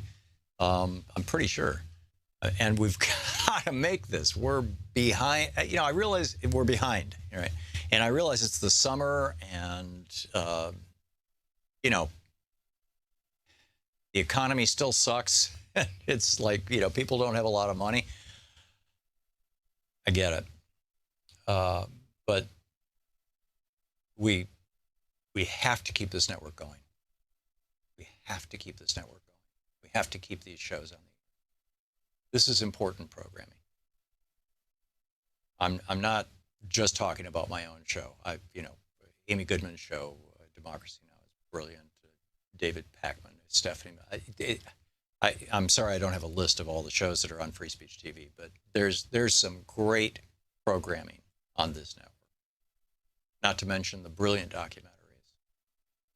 And in fact, I just put them in touch with some friends who just released a new documentary, Democracy 2.0, that I'm hoping will appear on Free Speech TV in the next few weeks. It's absolutely incredible. And there's like no place else where documentaries like that could play that talk about the corporate capture of America. Because all the media, the corporate media, is part of the corporate capture of America. So, here we are over in this kind of little corner of the media sphere, and we can talk about this out loud because we don't have advertisers that are going to come down on us. Have you noticed how Koch Industries is advertising all over MSNBC? That's their way of saying, don't you dare mention the Koch brothers. And have you noticed how nobody mentions the Koch brothers? Yeah, that's really how it works. And I mean, we had an advertiser on my radio program and a car service, shall we say. And I went on the air, and in outside of the ad, I said, I really think that this company should be paying their employees, or dealing with their employees, their contractors, as if they were employees, at least at the bare minimum, like workman's comp and deductions and things like that. And the company contacted us and said, keep your opinions to yourself, or we'll pull the ad. I didn't keep my opinions to myself, and that ad no longer runs on my radio show. But that's how the game is played in corporate media. Is, the advertisers actually call the tune. I mean, I've been there. I've experienced it on this program just 6 months ago. So we really need to keep independent media alive in this country. And that means you. You're the only one who can do it. So please call 877-378-8669. Unless you know a friendly liberal billionaire, there's not very many of them, and they tend to be hyper in demand. And to the best of my knowledge, none of them have lately noticed Free Speech TV, which, if you know one, let them know. But I'm not holding my breath. We've been doing it this way for a long, long time. And, we're close. We're close, but we need your call, 877-378-8669. Please call now. We've got a new set of premiums for this final week, a new set of gifts if you call during this week. And if you've given at a lower level and you want to kind of upgrade to one of these gifts, I'm pretty sure that you can simply call and say, I gave $100 last week, but I'd really like to make it $240. So can you please just add another $140 to my gift, or whatever it may be, just for example. But here's the new set of premiums. With a $60 donation, we send you the Free Speech TV water bottle and the Pocket Constitution. You heard me riff about the Pocket Constitution at some length last week. With a $120 donation, you get the water bottle, the Pocket Constitution, and a copy of my book, What Would Jefferson Do? Which is not all that dissimilar from last week. With a $240 gift, which can also be $20 a month for a year. All of these are designed to be divisible by 12. So with a $240 gift, you get the Constitution, the Pocket Constitution, the Free Speech TV water bottle, my book, What Would Jefferson Do?, plus my book, Rebooting the American Dream, which is the book that Bernie Sanders wrote a cover letter for. That's Rebooting the American Dream, Chris. And that's the book that Bernie Sanders wrote a cover letter for, that saying, and we sent it to all the 99 other senators saying, you need to read this book. It's 11 chapters of 11 specific policy prescriptions to put this country back on track. And at the $360 donation level, a really cool premium, in addition to the Pocket Constitution and the Free Speech TV water bottle and Rebooting the American Dream book, you also get the book by my writing partner from years ago, Lamar Waldron and me, we wrote this together. It's called Legacy of Secrecy. And Legacy of Secrecy is a brilliant book about the JFK assassination and the Martin Luther King and the Bobby Kennedy. And with $1,000, a meet and greet with me here in Washington, D.C. So please call now.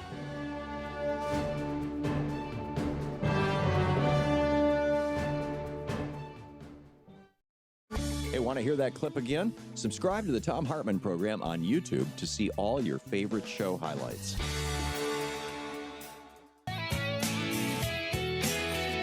Welcome back. Thom Hartmann here with you. And on the line with us is Lamar Waldron, author of numerous books, The Hidden History of the JFK Assassination, and most recently, Watergate, The Hidden History, Nixon, the Mafia, and the CIA.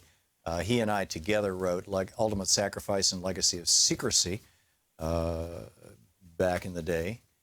And Legacy of Secrecy is still out there, right? Still in print? Yeah. Oh, yeah. Okay, great. Lamar, why, let's continuing along with this.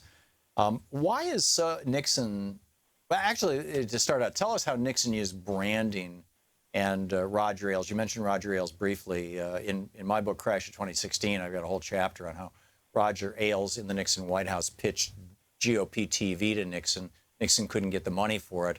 Finally, Ailes found a billionaire in Rupert Murdoch who said, yeah, let's do that. They called it Fox News. Nixon used branding and Roger Ailes to make himself president. And how did Trump do the same thing? Well, and even before we get into Trump, a lot of your listeners may have heard the name of H.R. Haldeman. Right. Haldeman and Ehrlichman were Nixon's two top aides in his White House. Most people don't know where H.R. Haldeman came from. If you've ever seen the Mad Men television show or know about advertising people, that's where H.R. Haldeman came from. He was a California advertising man, just one of those Mad Men types who had to come up with all these ways to get people to buy products. And one of his best successes was the toilet cleaner called Santa Flush. So basically, even before Ailes was on board, and I think Ailes came on board because Haldeman realized they needed someone like that, was they were going to package Nixon and sell him just like Santa Flush.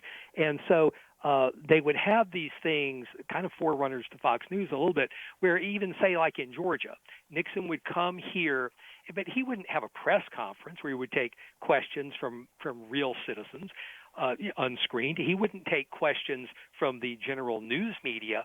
They would have these phony events where they would have a carefully selected audience, some very compliant, sympathetic journalists, and Roger Ailes would produce these things, and it would basically be like a three-ring circus with Nixon as the ringmaster, and he knew he knew every question he would be asked. He had a polished answer. Nixon, oddly enough, probably would have made a pretty good game show host if the politics hadn't worked out. But it was all about creating this brand. And the writer Naomi Klein had a great way to phrase it that applies to Nixon and it applies to Trump as well. She talked about candidates who don't meet the needs of voters, but instead sell the promise of meeting their needs. That's what Nixon did back in 1968 and in 72 when he was reelected overwhelmingly, even after Watergate. And that's what Trump has been doing. Trump makes some specific promises, which he'll then break, but he still leaves his supporters with the impression that he could meet their needs, whereas these other candidates like Hillary Clinton couldn't meet their needs, and so it actually gives him a very low bar. And the same thing with Nixon. I mean, the very middle American silent majority people who voted for Nixon, it was a lot of their sons and some daughters who wound up dying basically to enrich Nixon and a lot of military contractors and the dictator of South Vietnam.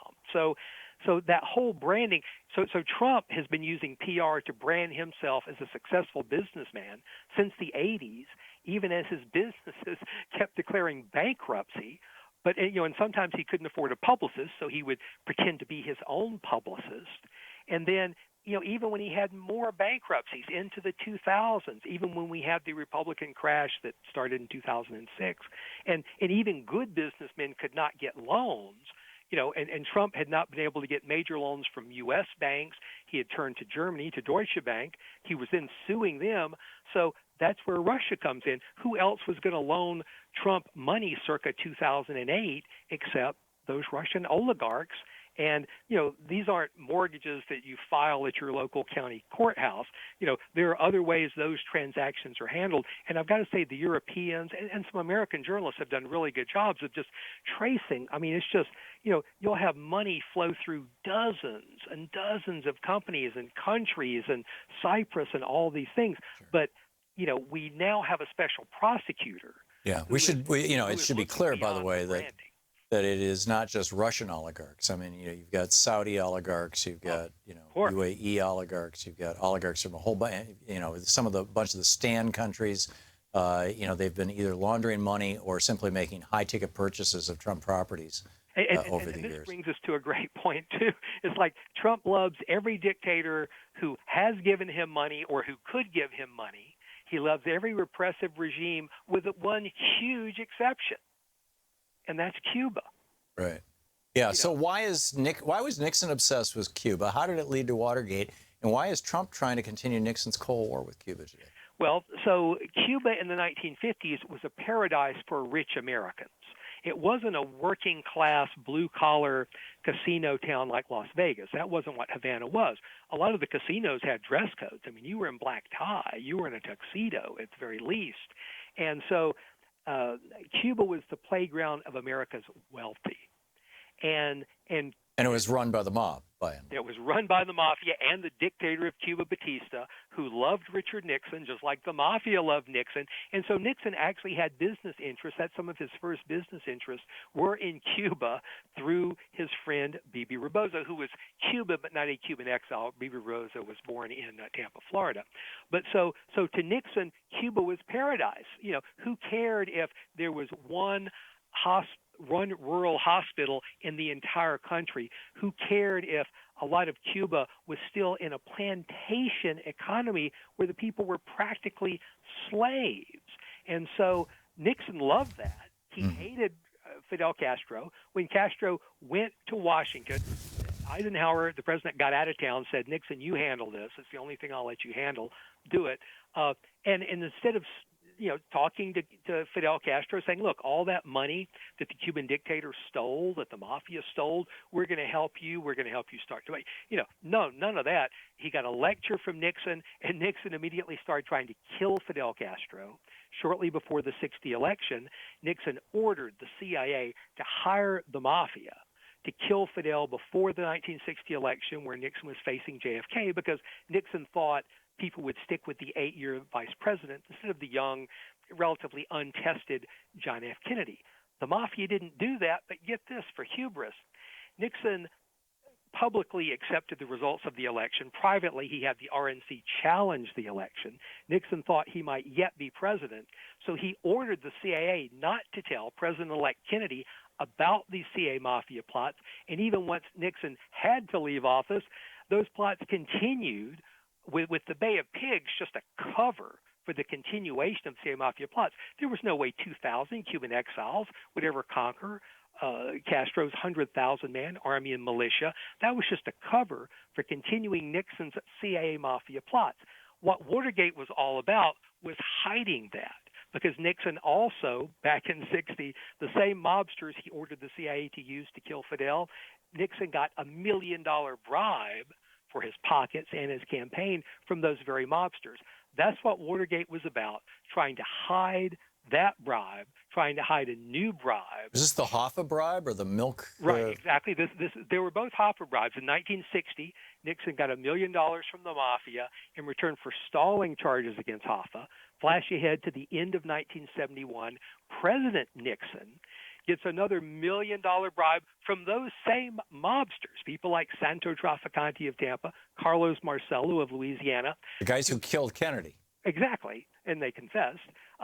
To let Hoffa out of prison, but with conditions that would keep him from running the Teamsters, because they loved Fitzsimmons, who was a pliable, jolly, heavy-set, easygoing guy. They'd much rather deal with him than the volatile, tough Jimmy Hoffa.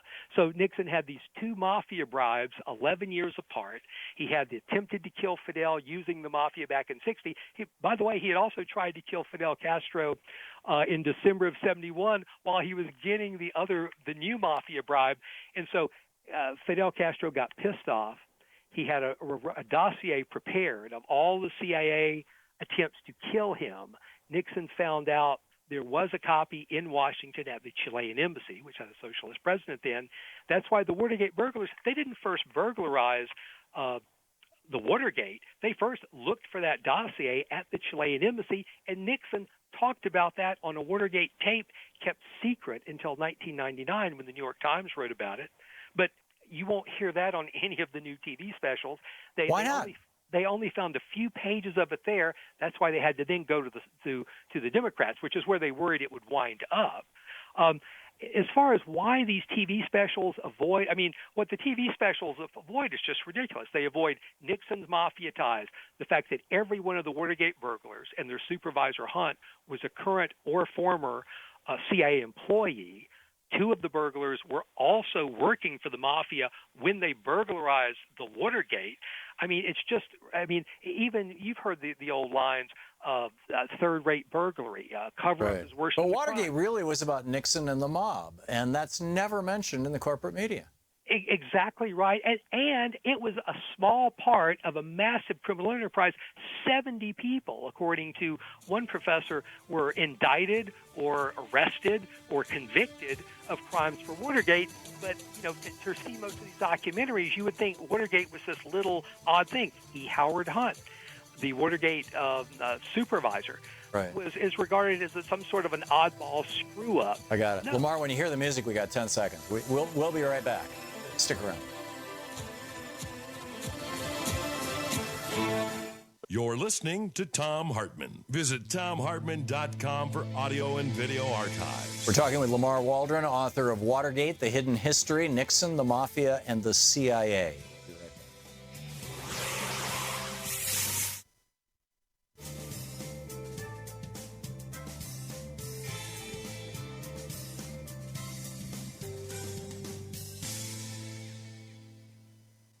And welcome back. So I'm sorry, Lamar, I interrupted you in mid-thought. The other thing that the news media leaves out are the three murders that spun out of Watergate, which I worry about today, what's going to happen a year or two from now. Tell me about those. So Sam Giancana was called to testify. So the Senate Watergate Committee folded in the summer of '74. Impeachment articles, including obstruction of justice, were voted in the House. There was going to be a trial in the Senate. Nixon resigned.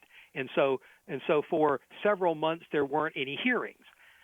The CIA Mafia plots started to become known and were the subject of their own Senate hearings the following year, but nobody made that connection. But it was going to happen with these witnesses. So they wanted Sam Giancana, the Chicago mob boss who had been part of the original CIA Mafia plots, had contributed to Nixon's $1 million bribe back in '60. They wanted him to testify. Well, he became the first potential Senate witness to ever be murdered before he could testify. Several weeks after that, Jimmy Hoffa, who was leaking information, he had leaked information to the Senate Watergate Committee. Now he was leaking to the Church Committee investigating the CIA Mafia plots. Jimmy Hoffa was murdered. And then Johnny Roselli, the Chicago mob's man in Hollywood and Las Vegas, who was the major player in the CIA Mafia plots, he did testify to the Church Committee. Most of your listeners, unless they've heard our shows, they don't know Johnny Roselli testified to investigators for the Senate Watergate Committee. Right, and then he ended up chopped up into little pieces in a 55-gallon drum floating in the bay. So all these murders you won't hear about. Now, why is that? Rivalries between news organizations in the 70s. If Time magazine reports on the $1 million Hoffa bribes, why should the Washington Post give that big play? One of the Senate investigators that grilled Johnny Roselli for the Senate Watergate Committee became Bob Woodward's researcher for his next book after All the President's Men. But he told me the subject just never came up. So again, it's easier for these people in these specials to retell the old war stories for the umpteenth time rather than look at all these new information. Well, I think there's also an instinct on the part of establishment institutions to try to reduce things to acceptable narratives. And the fact that a president who is not only elected but reelected was actually in with the mob, I mean, that's pretty shocking. That raises all sorts of other questions. And what you just said about narrative is so important because so the story people know about Watergate is not what the Watergate burglars were looking for, is not why Nixon personally ordered that to happen. It's actually Woodward and Bernstein, because that's a narrative people can understand. Right. It's got a hero, it's got a beginning, it's got a middle, it's got the end. And it was made into a movie. Right, and it was, but you know, the narrative of what Watergate was all about, that's rather messy, you know, and that can take us an hour to talk about here. And so, you know, and again, you know, Trump has gotten to skate the same way Nixon got to skate for many, many months after Watergate. You know, Trump got to skate before he got the nomination, then he got to skate after the nomination. You know, there's a lot known today that isn't readily reported. And, you know, so I worry that he's going to skate for 2 whole years. What we've got happening in Georgia on the street right behind me, I am gerrymandered out of the 6th district. Oh, really? I thought you and I both used to live in the 6th. I thought you. Of course. Well, yeah. I honestly believe that the fact that a black family. Hang on, Lamar, we can't hear you. We'll be right back.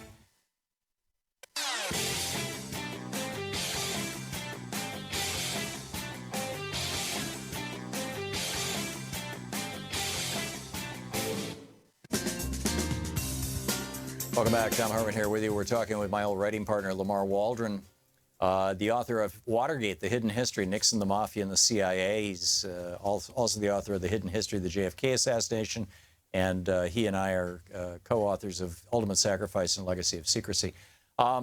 We've got maybe 5 minutes here left, Lamar. Well, I think the 6th district race is going to determine a lot about. This is the 6th District, Georgia, Karen Handel versus John Ossoff. Exactly. That's going to determine a lot. And by the way, the reason I was gerrymandered out was a nice black family moved across the street from me, and the Republican Georgia legislature created that 6th district, and they kept modifying it to be solidly, you know, guaranteed 100% Republican. I think Tom Price won this very district. So whenever a neighborhood got integrated, they would the Republicans would redline that out of the district. Right. So there's a little jag in the map for my street, and now so I don't literally vote. Yeah, because a black family moved onto your street. The Republicans excluded you from the 6th district. Well, they wanted to exclude, I believe, the nice black family across the street from me. Right. So. Right. So here's what's going to happen, or here are some things that can happen, and you may have perspectives beyond what I can see here. So if John Ossoff wins, that could potentially create the possibility of a Trump impeachment in a Republican Congress, because that would scare, I believe there are as many as 50 Republican members of Congress, most of them men, of course, who won their districts by much smaller margins than Tom Price did, and I believe there's 24 Republican members of Congress who represent districts carried by Hillary Clinton. So if Ossoff wins, especially if he wins big, that is going to throw a scare into those people. Now, if Ossoff loses, especially if he loses by several percentage points, then there is no chance that Donald Trump is ever going to be impeached by a Republican Congress. Wow. That is never going to happen. Wow. But my prediction. Yeah. Okay. I hope I'm wrong. Yeah. So is this? So what is the end game here for Trump? And you know, I guess you know you're saying whether or not he'll win, he'll end up like Nixon. That's putting an awful lot on Georgia's 6th, particularly given Karen Handel as Secretary of State bleaching that district, you know, knocking African-American voters off the voting rolls. I mean, but see that's the thing. If Ossoff can win, especially if he wins by several percentage points, that is going to throw the fear of God into so many of those, you know, purple and even is that why these unknown, I guess. These super PACs that are not transparent. We don't know who their donors are. I can't tell you how many ads were flooded with, and then there's that distorted, out of context Obama ad trying to keep minorities from voting. I mean, this has just been a horrible race. But they know the stakes because they know. I mean, members of Congress are going to have to go back to their districts at least to campaign. Right. And if they have to go back and face the voters, and Ossoff has won, and the voters are saying, are you going to vote to impeach Trump if the special counsel recommends that? They're going to be, a lot of those blue and purple district Republicans, members of Congress, are going to be hard pressed to say, no, I'm not going to do that. Now, if Ossoff loses, then I think, most of those members would say no. I mean, they would change the subject, they would reschedule, they would go the Nixon route and have these invited town halls by invitation only, where everybody is screened. So that's, I may be overselling it, but I really think if Ossoff wins, that does create that possibility. And if he loses, my prediction is you will never see the Republican Congress then impeach Trump. If Trump leaves in that case, he will do it, mark my word, for quote unquote health reasons. Well, there was a story this morning in Politico, I believe it was, about how Trump hates the job. It was an inside leak, right? He hates the job, but he doesn't want to be seen as the guy who screwed up or who quit, and certainly doesn't want to be fired. And it looked to me like that was the beginning of the Trump is going to resign because he's just all about Trump, or because he conquered the White House and now he wants to get back to work on his business empire, and he's going to hand it off to that nice gentleman, Mike Pence. Well, and think of all the stories that were coming out during Trump's, visit to the dictators in Saudi Arabia, who of course are great, unlike Fidel Castro's brother. But there were stories then, and I've been keeping an eye for these stories for the last 3 months, and every now and then, when Trump's under a lot of pressure, somebody will say, yeah, he doesn't need this. He's not looking good. He's put on weight, and a lot of those leaks are coming from inside the White House, and I think they're laying some groundwork so that if it gets really bad, as you said, for business reasons, he'll say, my businesses need only I can save my businesses. Right. Or he'll just say, look, I'm 70. My doctor says I don't want to quit, but my doctor says my heart, I've got to do it.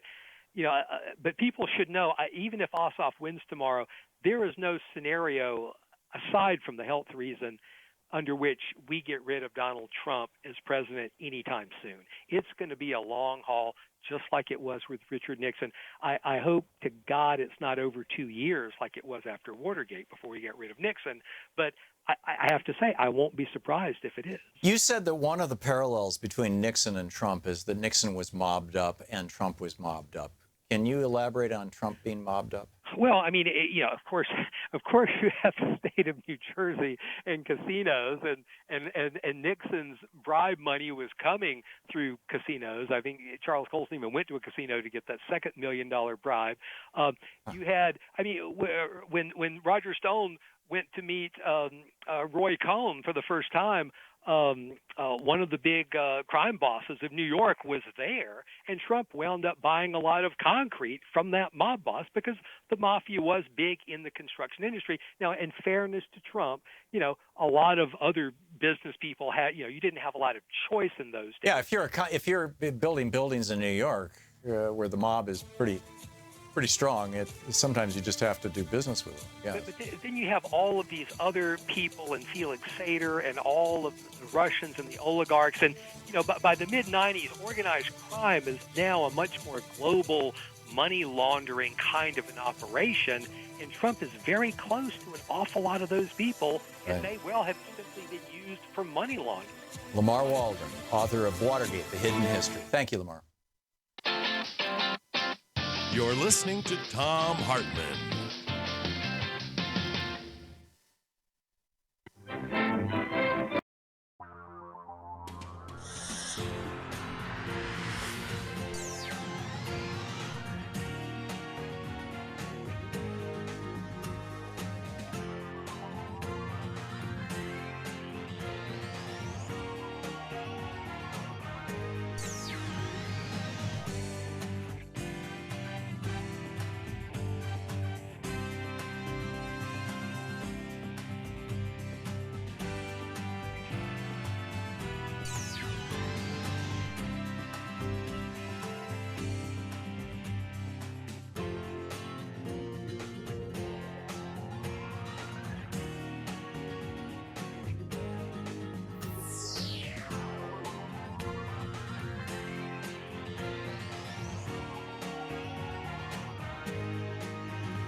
The Thom Hartmann Program is brought to you in part by the Aiden Forecast, an investment newsletter with weekly updates of leading market indicators and a monthly deep dive into what the details of the economy and the markets mean for investors and retirees.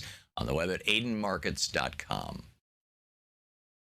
Wines have some of the highest pesticide levels in our food chain. This hour brought to you by ecowine.com. Pesticide-free wines, organic wines, imported from France by the Organic Wine Company, ecowine.com. Hartmann Program is brought to you in part by Super Beets. Super Beets are sourced from non-GMO beets, and they're packed with dietary nitrates, helping to produce nitric oxide for more energy, stamina, and support for healthy blood pressure levels naturally. For more information, call 800-223-8242 or visit tomsbeets.com.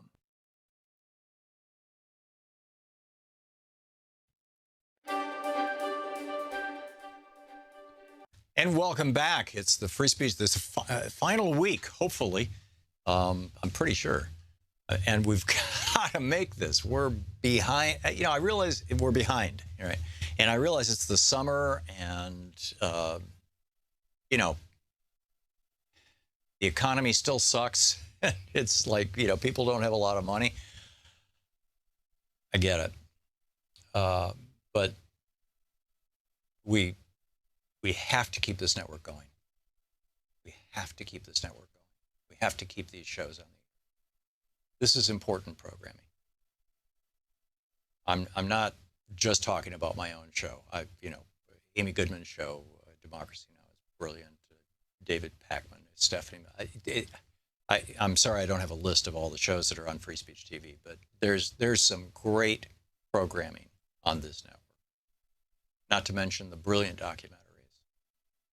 And in fact, I just put them in touch with some friends who just released a new documentary, Democracy 2.0, that I'm hoping will appear on Free Speech TV in the next few weeks. It's absolutely incredible. And there's like no place else where documentaries like that could play that talk about the corporate capture of America. Because all the media, the corporate media, is part of the corporate capture of America. So, you know, here we are over in this kind of little corner of the media sphere, and we can talk about this out loud because we don't have advertisers that are going to come down on us. Have you noticed how Koch Industries is advertising all over MSNBC? That's their way of saying, don't you dare mention the Koch brothers. And have you noticed how nobody mentions the Koch brothers? Yeah, that's really how it works. And I mean, we had an advertiser on my radio program and a car service, shall we say. And I went on the air and outside of the ad, I said, you know, I really think that this company should be paying their employees or dealing with their employees, their contractors, as if they were employees, at least at the bare minimum, you know, I mean, like workman's comp and deductions and things like that. And the company contacted us and said, you know, keep your opinions to yourself or we'll pull the ad. I didn't keep my opinions to myself, and that ad no longer runs on my radio show, but that's how the game is played in corporate media. Is, you know, the advertisers actually call the tune. I mean, I've been there, I've experienced it on this program just 6 months ago. So we really need to keep independent media alive in this country. And that means you. You're the only one who can do it. So please call 877-378-8669. Unless you know a friendly liberal billionaire, there's not very many of them, and they tend to be hyper in demand. And to the best of my knowledge, none of them have lately noticed Free Speech TV, which, you know, like if you know one, let them know. But you know, I'm not holding my breath. We've been doing it this way for a long, long time. And, you know, we're close. We're close, but we need your call, 877-378-8669.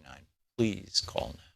We've got a new set of premiums for this final week, a new set of gifts if you call during this week. And if you've given at a lower level and you want to kind of upgrade to one of these gifts, I'm pretty sure that you can simply call and say, you know, I gave $100 last week, but I'd really like to make it $240 So can you please just add another $140 to my gift, or whatever it may be, just for example. But here's the new set of premiums. With a $60 donation, we send you the Free Speech TV water bottle and the Pocket Constitution. You heard me riff about the Pocket Constitution at some length last week. With a $120 donation, you get the water bottle, a Pocket Constitution, and a copy of my book, What Would Jefferson Do? Which is not all that dissimilar from last week. With a $240 gift, which can also be $20 a month for a year. All of these are designed to be divisible by 12. So with a $240 gift, you get the Constitution, the Pocket Constitution, the Free Speech TV water bottle, my book, What Would Jefferson Do?, plus my book, Rebooting the American Dream, which is the book that Bernie Sanders wrote a cover letter for. That's Rebooting the American Dream, Chris. That's the book that Bernie Sanders wrote a cover letter for, that saying, and we sent it to all the 99 other senators saying, you need to read this book. It's 11 chapters of 11 specific policy prescriptions to put this country back on track. And at the $360 donation level, a really cool premium, in addition to the Pocket Constitution and the Free Speech TV water bottle and Rebooting the American Dream book, you also get the book by my writing partner from years ago, Lamar Waldron, and me. We wrote this together. It's called Legacy of Secrecy. And Legacy of Secrecy is a brilliant book about the JFK assassination and the Martin Luther King and the Bobby Kennedy. And with $1,000, a meet and greet with me here in Washington, D.C.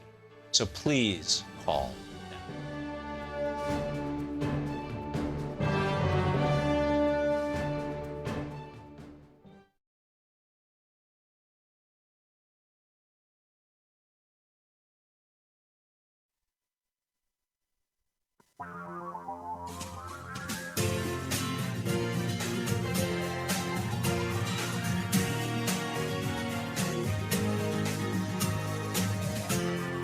This is the Thom Hartmann Program.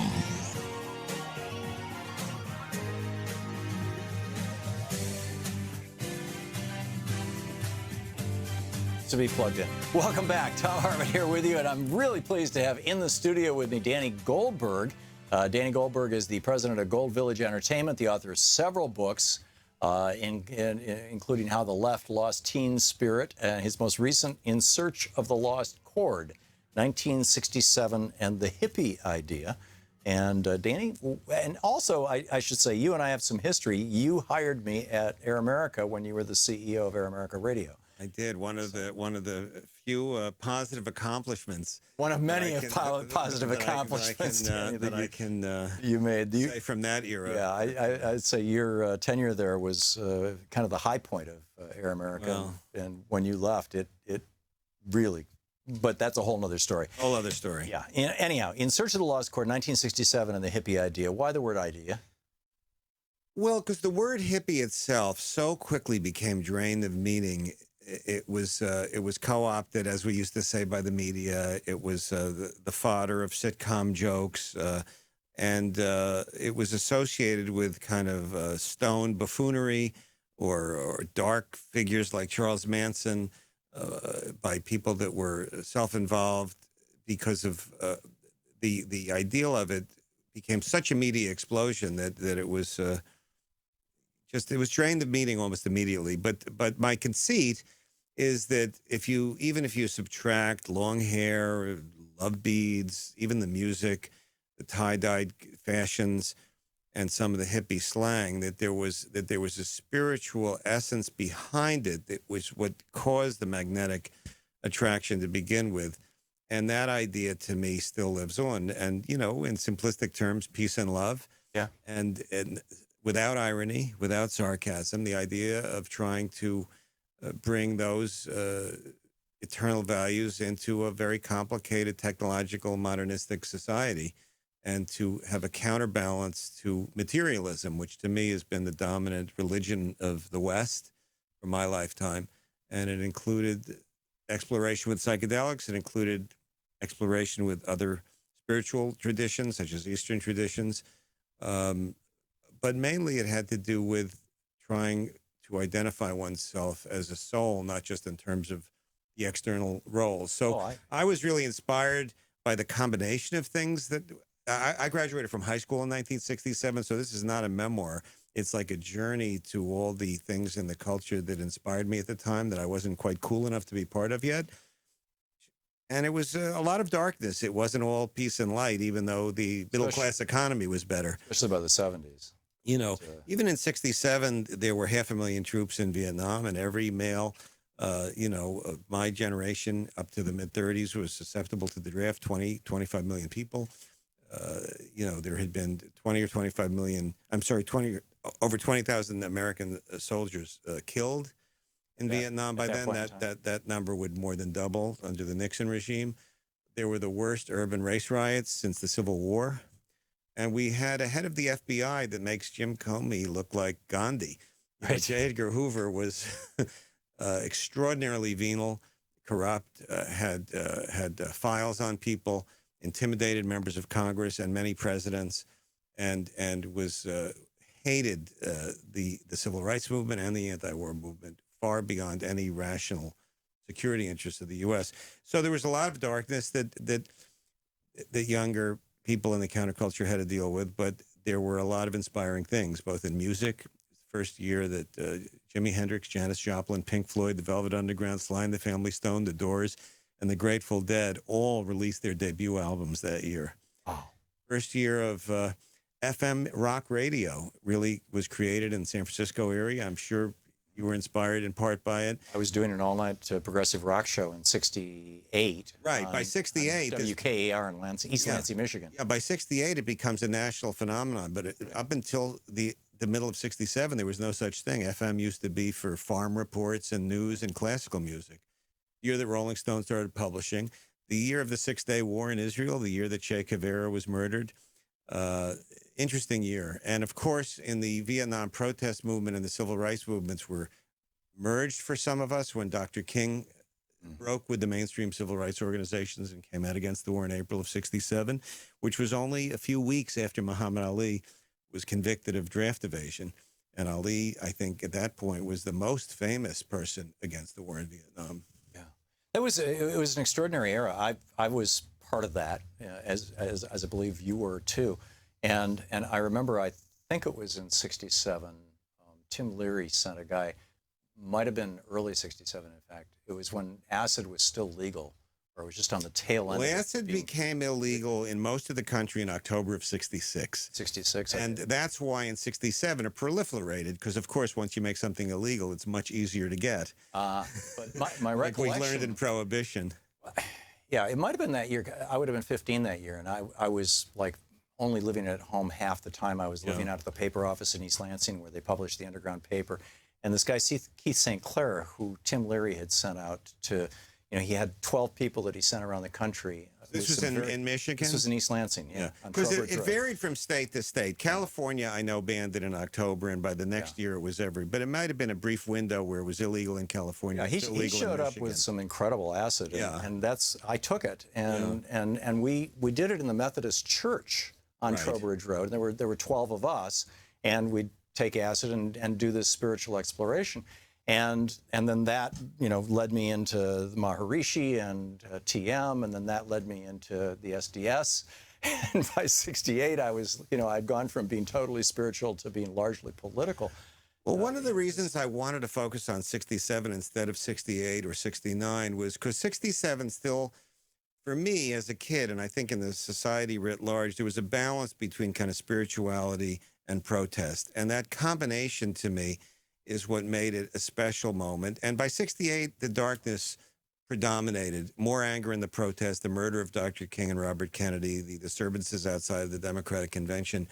So I wanted to just go back a year to the brief ideal that I remembered and see how real it was. And I concluded there was a lot of reality to it. You talk about the Maharishi. The Beatles met the Maharishi in the summer of 67. Before that, the word meditation was not in tabloid newspapers. It was like maybe in religious studies departments of universities or monasteries. Suddenly, tens of millions of people heard about this idea called meditation. And I don't think that the world's ever been the same since. It became an alternative way of thinking about oneself for people that otherwise would never have even heard of it. So what are, for part of this is like, a couple old hippies reminiscing here. Correct. But also, and there's probably a lot of the same, watching or listening, but at the same time, there's a lot of people who were not even alive in that era who are listening and watching. Most people, one might probably, say. Yeah. And so what we're talking with Danny Goldberg. He's the author of a new book, In Search of the Lost Chord, 1967 and the Hippie Idea. What is the message of your book for young people today? Well, I've thought about it a lot. Obviously, I finished the book right after the election. So most of the time I was writing it, it was history.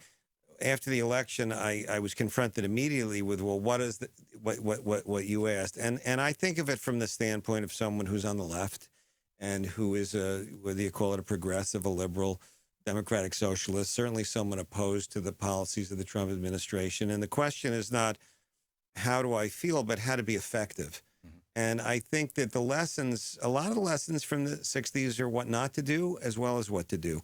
One thing to do is to honor the balance between, to me, the inner process and the outer, which you've always done as a human being and on your show, but which the left does not always do.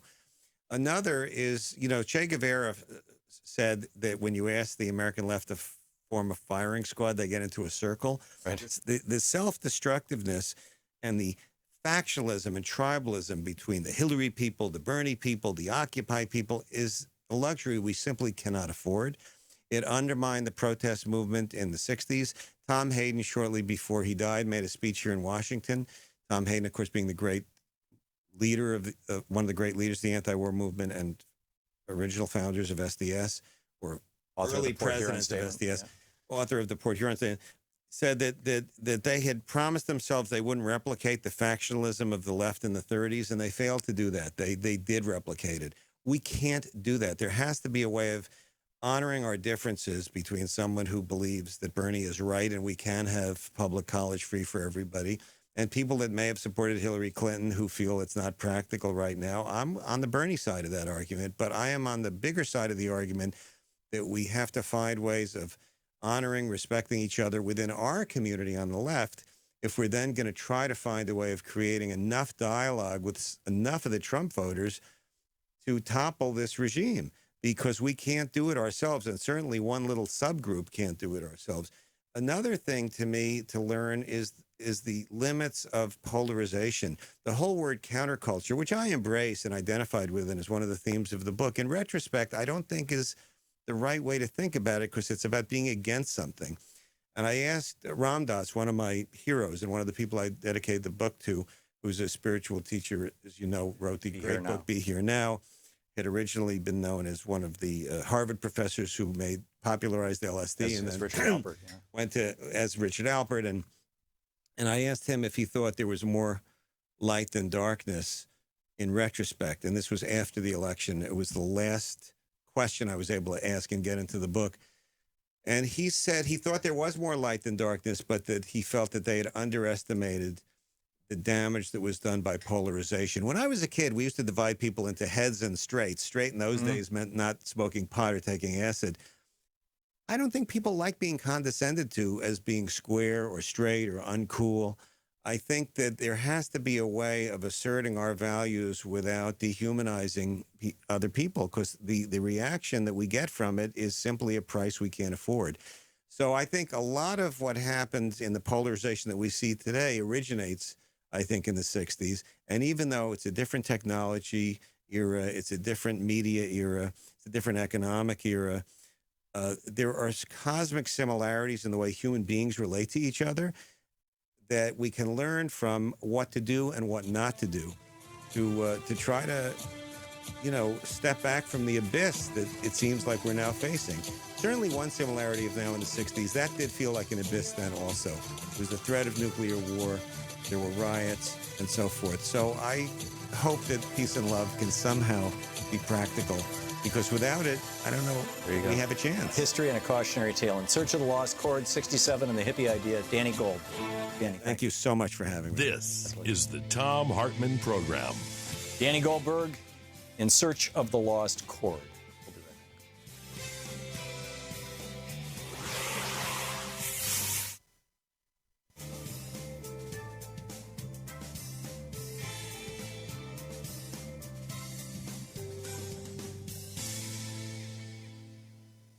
And welcome back. Thom Hartmann here with you. And Carla in Peoria, Arizona. Hey, Carla, what's on your mind today? Hi, Tom. What's on my mind is it's been a little while now, and I love the show, long-time listener. I don't know if anyone's aware because I haven't heard it on the news, but I came across it. It's House Bill 2366, and it was introduced on May 4th, 2017, and it's designed to discharge student loan debts through the bankruptcy courts again. Mm-hmm. 2016 it was introduced, you said? 2017. Okay. Year. All right. May 4th. So I think I wrote a letter to my congressperson and representatives to push that because I think it's really important. Kirsten Sinema is also heading some initiatives to try to, push this, get this going. I don't know how far it will get considering the Congress that we have. But if people get on the phones, we the people call and push their Congress people and stuff like that, who knows? Well, tell me the essence of the legislation. And do you know who the sponsor or who the original author was? I have it on my phone. I so apologize. Oh, that's quite all right.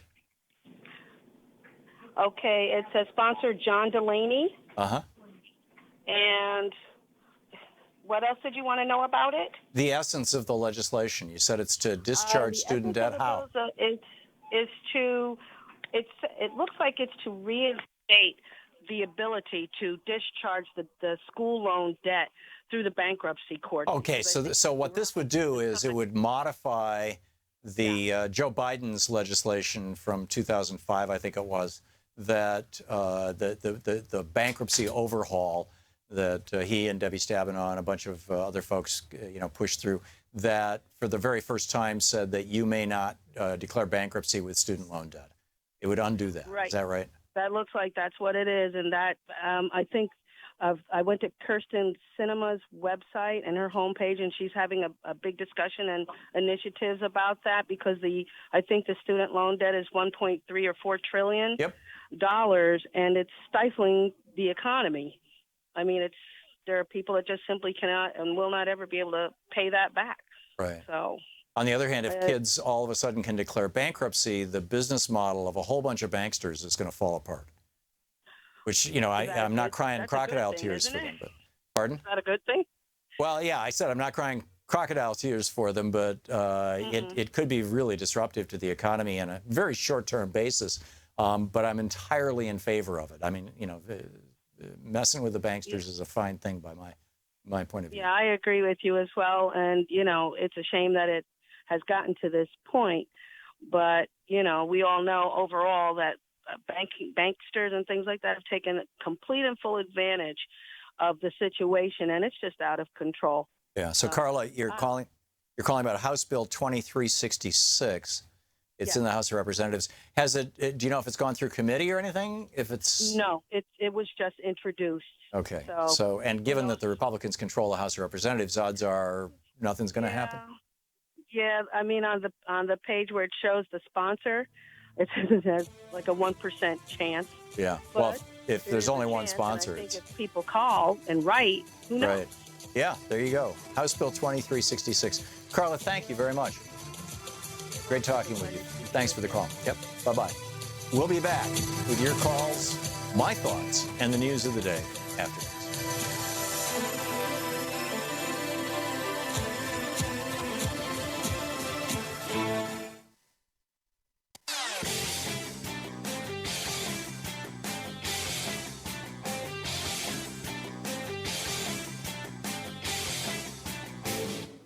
On April 15th, Hi, I'm Valerie with Free Speech TV.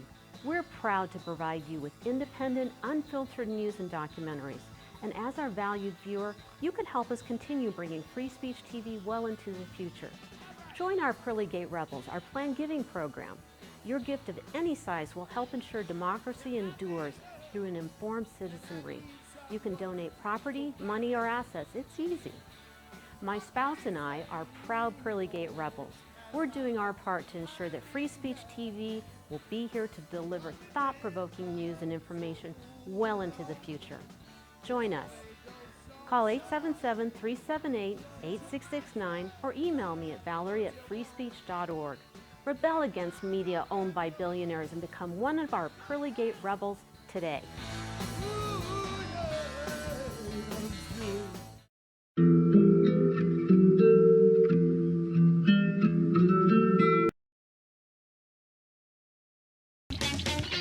Welcome back. Thom Hartmann here with you. And by the way, just a quick heads up for our Free Speech TV viewers. Howard, a longtime donor, is matching $2,500 matching grant. So donations get doubled today. The Indiana Christian School. I thought this was fascinating. This piece from the Associated Press. Indiana Christian School at center of LGBT voucher debate. It's called the Lighthouse Christian Academy, and they have taken $665,000 in money from the state of Indiana to enroll 152 students, and they're doing it with vouchers. I mean, Mike Pence put a voucher system into place in Indiana, and Betsy DeVos and Donald Trump, they're gung-ho with this kind of stuff. But the thing is that the school does not admit people who are, quote, tempted by same-sex intimacy, end quote. Right. Which is a fancy way of saying, if you're gay, forget it. And so the question, and when Betsy DeVos was asked about this, what about discrimination against LGBT kids? What about discrimination against gay people? She's like, well, that's up to the states and it's up to the college, and it's like that. And this is grim stuff, very grim stuff. Anyhow, Ron in Berrien Springs, Michigan. Hey, Ron, what's on your mind today? Hi, Tom. Let me take you off speaker. Hold on. Sure. Thanks a lot for listening to us on Sirius XM, by the way, Ron. Yes, Tom. Your guest, you brought up factionalism that destroyed the movement of the 30s and 40s and the 60s, and you left out the most important reason for factionalism was the COINTEL program. I was part of an anti-war Vietnam Veterans Against the War, and we had a massive COINTEL program. Yeah, we were all infiltrated. Yeah, so don't just overlook the factionalism. We have to point out why there was so much. Everybody. You said everybody was infiltrated. Some were heavily and deadly more than others. The Black Panthers, their infiltration was more deadly than anybody else's, with the assassination of their leaders, right, like Fred Hampton and Mark Clark, where they were drugged.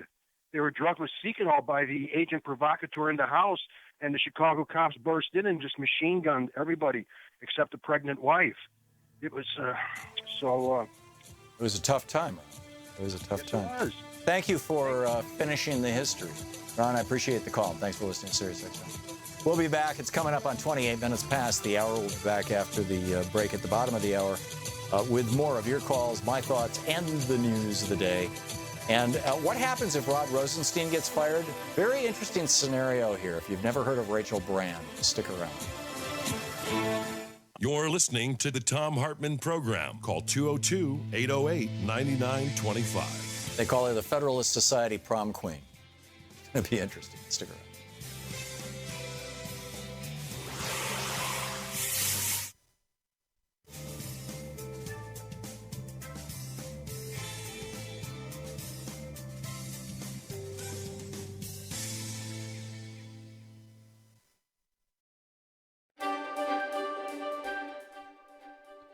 And welcome back. It's the free speech, this final week, hopefully. I'm pretty sure. And we've got to make this. We're behind. I realize we're behind, right? And I realize it's the summer and, the economy still sucks. It's like, people don't have a lot of money. I get it. But we have to keep this network going. We have to keep this network going. We have to keep these shows on the air. This is important programming. I'm not just talking about my own show. Amy Goodman's show, Democracy Now! Is brilliant. David Pakman, Stephanie.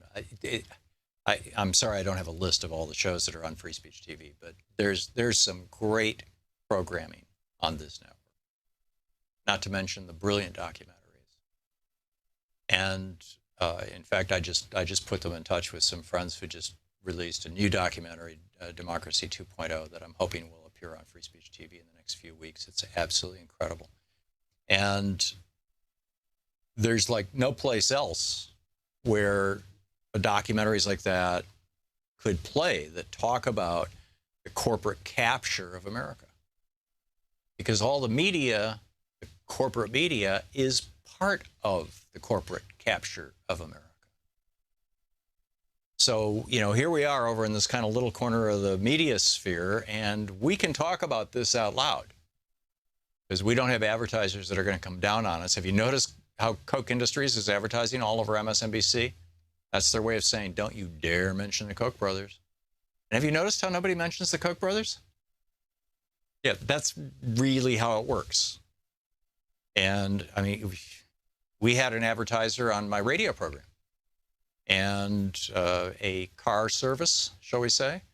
And I went on the air, and in outside of the ad, I said, you know, I really think that this company should be paying their employees or dealing with their employees, their contractors, as if they were employees, at least at the bare minimum, you know, I mean, like workman's comp and deductions and things like that. And the company contacted us and said, you know, keep your opinions to yourself, or we'll pull the ad. I didn't keep my opinions to myself, and that ad no longer runs on my radio show. But that's how the game is played in corporate media. Is, you know, the advertisers actually call the tune. I mean, I've been there, I've experienced it on this program just 6 months ago. So we really need to keep independent media alive in this country. And that means you. You're the only one who can do it. So please call 877-378-8669. Unless you know a friendly liberal billionaire, there's not very many of them, and they tend to be hyper in demand. And to the best of my knowledge, none of them have lately noticed Free Speech TV, which, you know, like if you know one, let them know. But you know, I'm not holding my breath. We've been doing it this way for a long, long time. And, you know, we're close. We're close, but we need your call, 877-378-8669. Please call now. We've got a new set of premiums for this final week, a new set of gifts if you call during this week. And if you've given at a lower level and you want to kind of upgrade to one of these gifts, I'm pretty sure that you can simply call and say, you know, I gave $100 last week, but I'd really like to make it $240. So can you please just add another $140 to my gift, or whatever it may be, you know, just for example. But here's the new set of premiums. With a $60 donation, we send you the Free Speech TV water bottle and the Pocket Constitution. You heard me riff about the Pocket Constitution at some length last week. With a $120 donation, you get the water bottle, a Pocket Constitution, and a copy of my book, What Would Jefferson Do? Which is not all that dissimilar from last week. With a $240 gift, which can also be $20 a month for a year. All of these are designed to be divisible by 12. So with a $240 gift, you get the Constitution, the Pocket Constitution, the Free Speech TV water bottle, my book, What Would Jefferson Do?, plus my book, Rebooting the American Dream, which is the book that Bernie Sanders wrote a cover letter for. That's Rebooting the American Dream, Chris. And that's the book that Bernie Sanders wrote a cover letter for, that saying, you know, and we sent it to all the 99 other senators saying, you need to read this book. It's 11 chapters of 11 specific policy prescriptions to put this country back on track. And at the $360 donation level, a really cool premium, in addition to the Pocket Constitution and the Free Speech TV water bottle and Rebooting the American Dream book, you also get the book by my writing partner from years ago, Lamar Waldron, and me. We wrote this together. It's called Legacy of Secrecy. And Legacy of Secrecy is a brilliant book about the JFK assassination and the Martin Luther King and the Bobby Kennedy. And with $1,000, a meet and greet with me here in Washington, D.C. So please call now.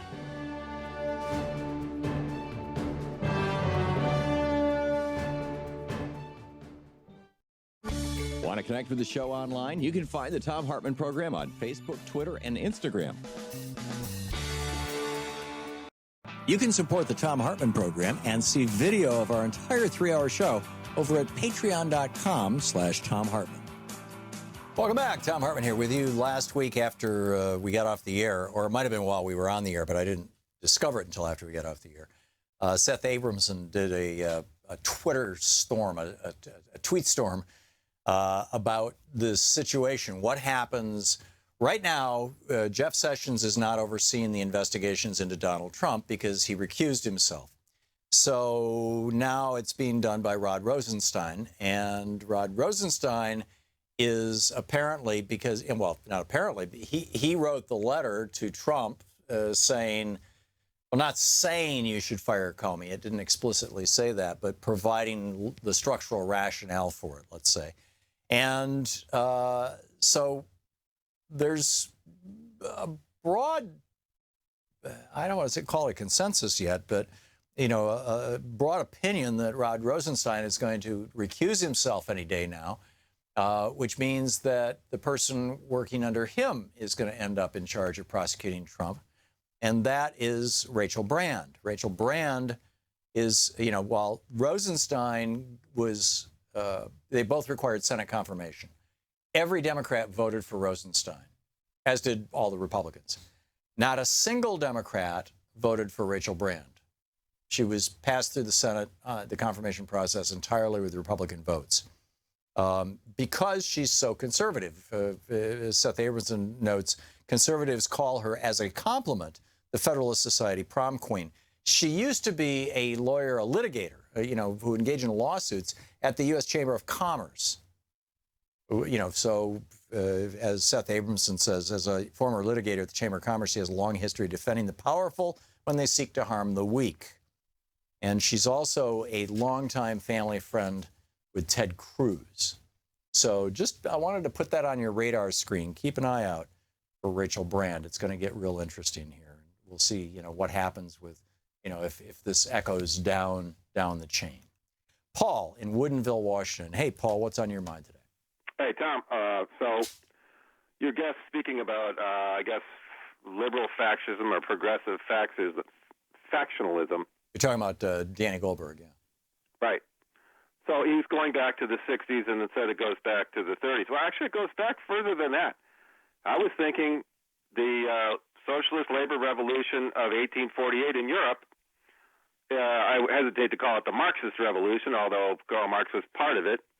As I sometimes jokingly say, it started in June and it was over in time for Christmas, and led to 50 more years of conservative rule in Europe. So I start to wonder if this is simply a political phenomenon of liberalism, or it really shouldn't be called liberalism because liberalism is a bigger umbrella, classical liberalism, that is. Right. But progressivism or small L liberalism, this is really hurting. And we can look at it in the last 15 years or so, or 20 years. I would say factionalism is what led to the unfortunate result in the presidential race in 2000. Of course, Ralph Nader was a spoiler there. 2010, factionalism over not getting a public option in Obamacare led to poor turnout. We just saw the same thing happen here in 2016. This is really hurting. And, you know, like I said, in Europe, 50 more years of conservative rule is what happened after the revolution of 1848. And we're seeing the same kinds of things happening. We had 8 years of illegitimate George W. Bush. Now we've got how many more days of Donald Trump is enough. But this is what we have when we become factionalized. Right. Yeah, I don't disagree with that. I'm reading right now a brilliant book. I'm just up to chapter 4, which is about a third of the way into the book, called Democracy in Chains. I interviewed the author last week. Troy, you've got the book right here. Yeah, thank you. Her name is Nancy McLean, and the subtitle is The Deep History of the Radical Right's Stealth Plan for America. I sent emails to pretty much everybody I know over the weekend as I was reading this book saying, you've got to read this book. And it's a history of basically the evolution of the radical right out of pseudo-libertarian thinking out of the University of Chicago and the University of Virginia, and in the modern era. And it really all started in a big way with the Brown versus Board of Education decision and Virginia's reaction to that of shutting down their public schools, for 5 years, and or at least their black public, or the white public schools became private academies with government vouchers, sort of like what Betsy DeVos wants to do right now, and the black public schools just were defunded. And are you talking about the neo-libertarianism, the University of Chicago, the Milton Friedman School of Thought? Yeah. And then these guys hooked up with Charles Koch and a bunch of other major donors and big funders, and they came up with this model that from 32 until the 60s and 70s, the main thing that Americans wanted was security. We had been so rattled by 2 world wars and by the Great Depression that the idea that, hey, just let me keep my head down, do my job, raise my family, buy a house, take a vacation once a year, and have a decent retirement. In other words, security. That was the American dream. That's what everybody wanted. And the billionaires looked at this, or what today would be called the billionaires. Back then, there were the multi-hundred millionaires. They looked at this and they said, that's a code word for stealing my money and redistributing it to these people who are not as worthy as I am because I created this giant company.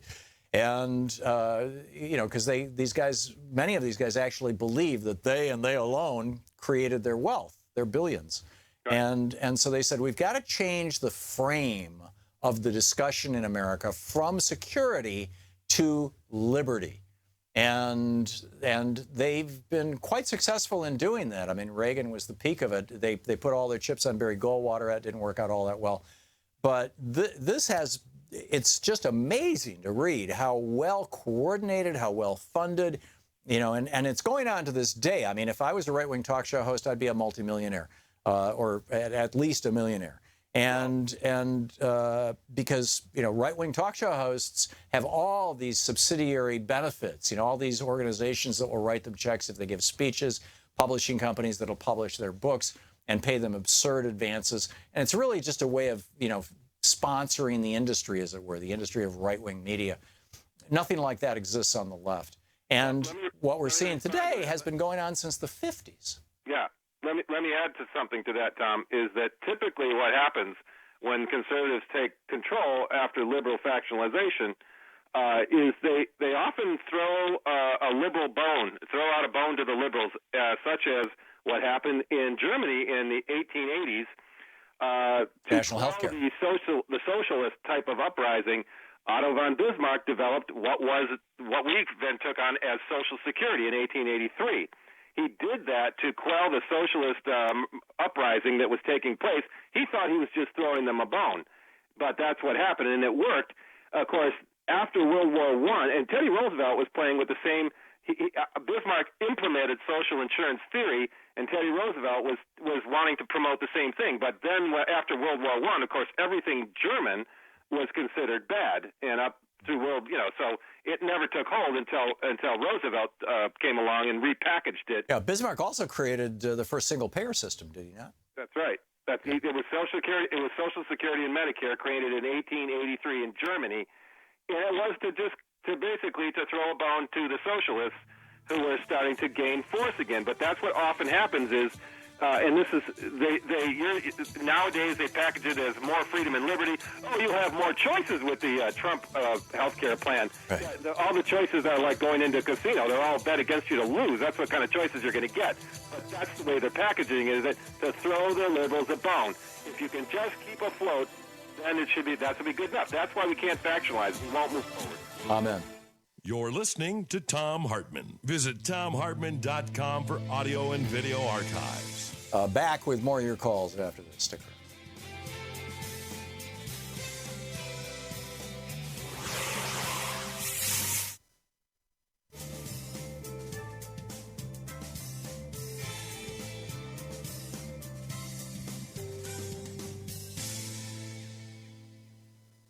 And welcome back. Noel in Riverside, California, watching us on Free Speech TV. Hey, Noel, what's up? Hi, greetings from Riverside here, where they're spraying us with whatever it is, this white stuff continuously above us, but I won't get into that. What I wanted to say was regarding President Nixon. Mm-hmm. One highlight, what your friend was saying in his book, but one glorious highlight of his presidency was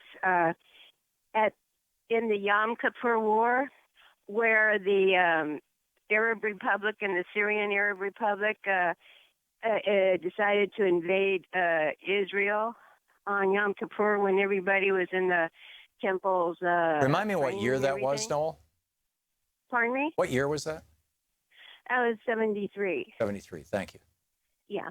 And the Israels had to go around, break up the prayers, and go into the temples and start rounding up all the military age guys to go immediately go into the fields, and because they were being invaded by all these tanks and everything. And so they gathered them up, and they were trying to hold their own on the line, and they were down to one tank. And Golda Meir, she had tried everything. She had tried other countries, and they had denied her help and this and that. And so in the middle of the night, she called President Nixon and asked him, please, we are going to die here. We're going to lose our nation if we don't get help quickly. We've been invaded, and we're down to one guy holding a tank.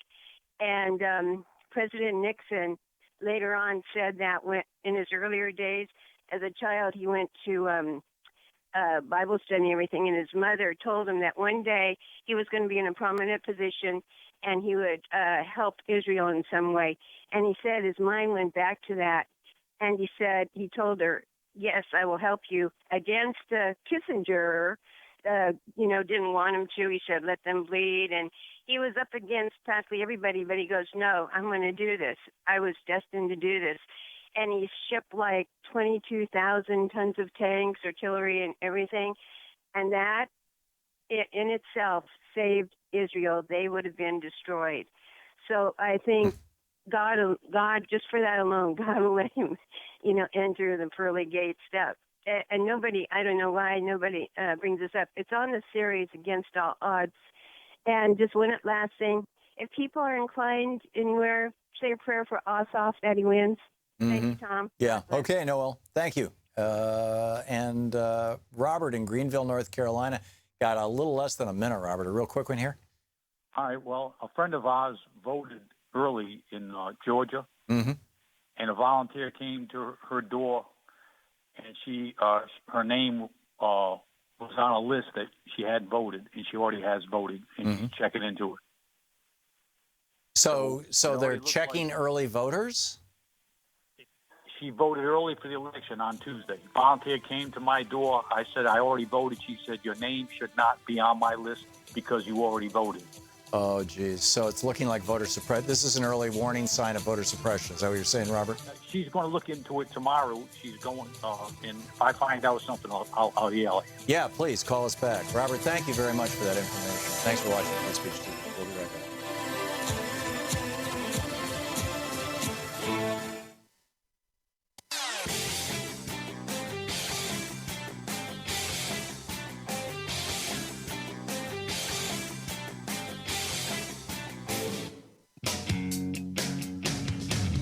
Welcome back. Thom Hartmann here with you, and let's check in with Talk Media News and find out what the news is for the day. This report brought to you by goatsfortheold.com and Free Don. Wait, you used to do that all the time. And Ellen Ratner's new book, Loving What You Do, or Doing What You Love, Loving What You Do. Yeah, there you go.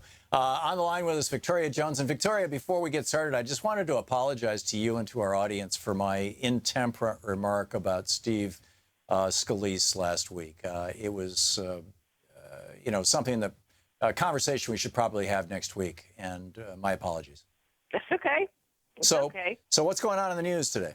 Well, as you were talking about the Ossoff election in Georgia, I'll just mention very briefly before I get to my things that there's a story on Politico that you might find interesting, which is about a social media user. His Twitter handle is currently Roberts Rooms, I believe, at Roberts Rooms. But anyway, there are a whole bunch of anti-Ossoff tweets out there that seem to be coming from a whole load of people, but they've traced them all back to him, and a bunch of pro-Karen Handel tweets, and I think nearly a third of pro-Karen Handel tweets seem to be coming from this one guy. Wow. So so there's a Republican bot running wild on Twitter right now. Yes, but he's denying that it's a bot or that it's paid for by anything, although he has been hired previously by campaigns. He's sort of saying, no, this is all spontaneous. Oh, yeah. He just had too much coffee this morning. It's so it seems. Yeah. Okay. So what's going on in the world? Well, Democrats are going to need some coffee because they intend to grind Senate business to a halt in a protest against Republican efforts to repeal Obamacare. They start tonight. They are going to be objecting to all unanimous consent requests in the Senate, according to a Democratic So aide. can you explain what withhold consent means? Well, basically, in order for my understanding is, and I'm not an expert on Senate procedure at all, but sometimes things can move forward. If everybody says, yeah, no, I agree, things can move forward very smoothly. Right. But if they don't agree to that, then they have to have votes on it, and it gums up the work. It slows things down. So they're not. It's not that they're withholding consent on the repeal of Obamacare bill. They're withholding consent on everything to slow. Right. Okay. Got it. Yes. Yeah. They're going to hold the floor of the chamber tonight until after midnight. They want to try and force the House passed bill to committee to further delay it. They're also going to make a series of parliamentary inquiries to highlight the difference between the passage of the Obamacare and the GOP bill. Yeah, Obamacare had more than 20 open hearings, hundreds and hundreds of amendments, committee hearings, all kinds of stuff. It was a largely transparent process that took nearly a year, whereas this has been, what, 2 weeks, a week? And it's in secret?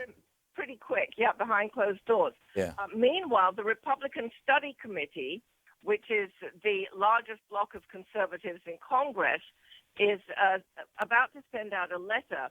It's a warning flare, the Hill says, to Senate Republicans over changes to the repeal bill, saying that alterations may jeopardize final passage in the House. And it's a draft of a letter to Majority Leader Mitch McConnell raising serious concerns with the direction of the Senate bill. Now, they are concerned that it might get more moderate. They've got 4 elements that they say that must be kept. Ending extra federal funds for Medicaid expansion by 2020. So that's in 3 years rather than 7. Right. Keeping a waiver that lets states opt out of Obamacare insurance regulations. So that they can do like Iowa did. Iowa opted out of those regulations. As a result, there's a bunch of cheap, unregulated policies in Iowa, which is what's killing the Iowa Obamacare exchange, for example. That's what they would do. So they want to allow more Republican states to do that. Okay. Right. Repealing Obamacare taxes in the most expeditious manner possible. Senate's trying to keep some taxes around. That's the $60 billion a year, $600 billion over 10 years. That's the 3.9% tax on capital gains and a small tax on people who make over, what, $300,000 a year, as I recall? I think it's about that much. Yeah, and this is what pays for the Obamacare subsidies and the Medicaid expansion, okay? And defunding Planned Parenthood for a year and preventing tax credits from going to plans that cover abortion. Now, Susan Collins and Lisa Murkowski have expressed concerns about voting for the bill if it does defund Planned Parenthood. Remarkable. So what we're seeing is the Republican Study Committee exclusive to the House?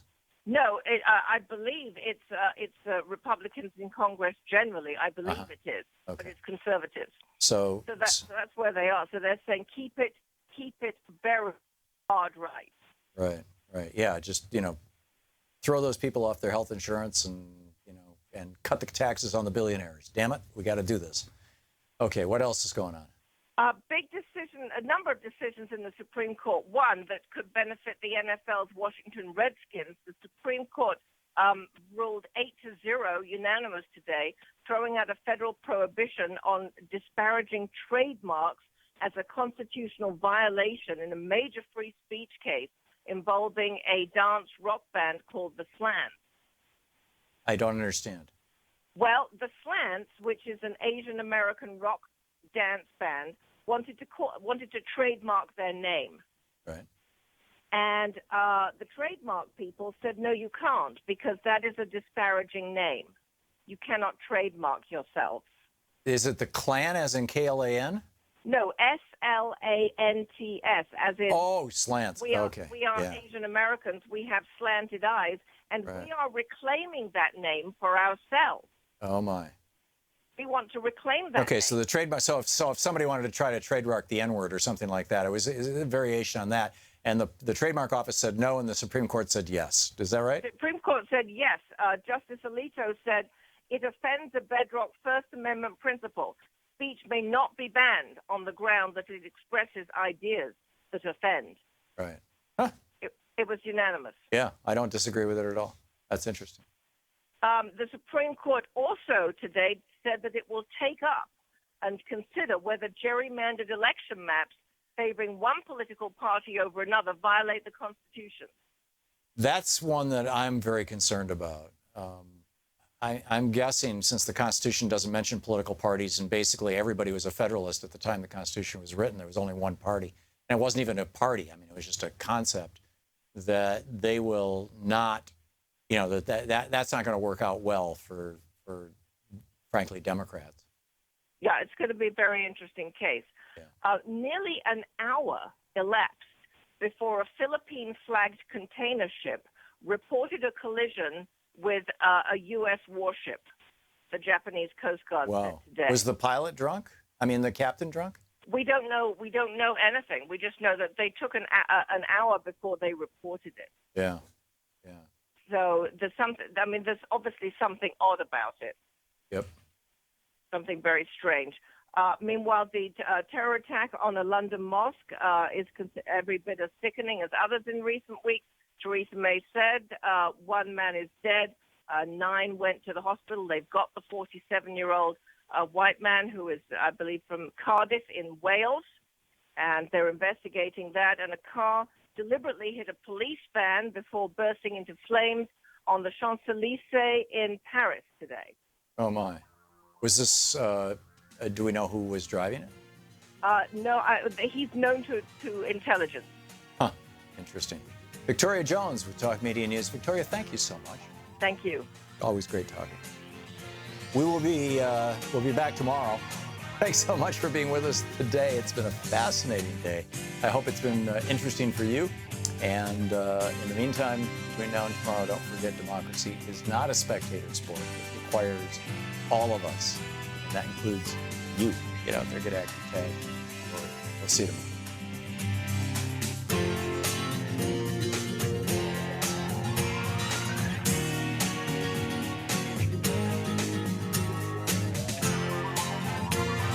You've been listening to Thom Hartmann. For audio and video archives, visit thomhartmann.com.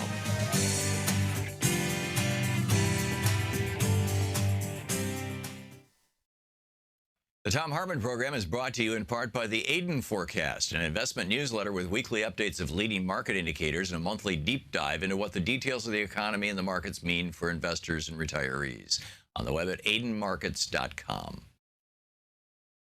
Wines have some of the highest pesticide levels in our food chain. This hour brought to you by ecowine.com. Pesticide-free wines, organic wines, imported from France by the Organic Wine Company, ecowine.com. Hartmann Program is brought to you in part by Super Beets. Super Beets are sourced from non-GMO beets, and they're packed with dietary nitrates, helping to produce nitric oxide for more energy, stamina, and support for healthy blood pressure levels naturally. For more information, call 800-223-8242. Or visit tomsbeets.com.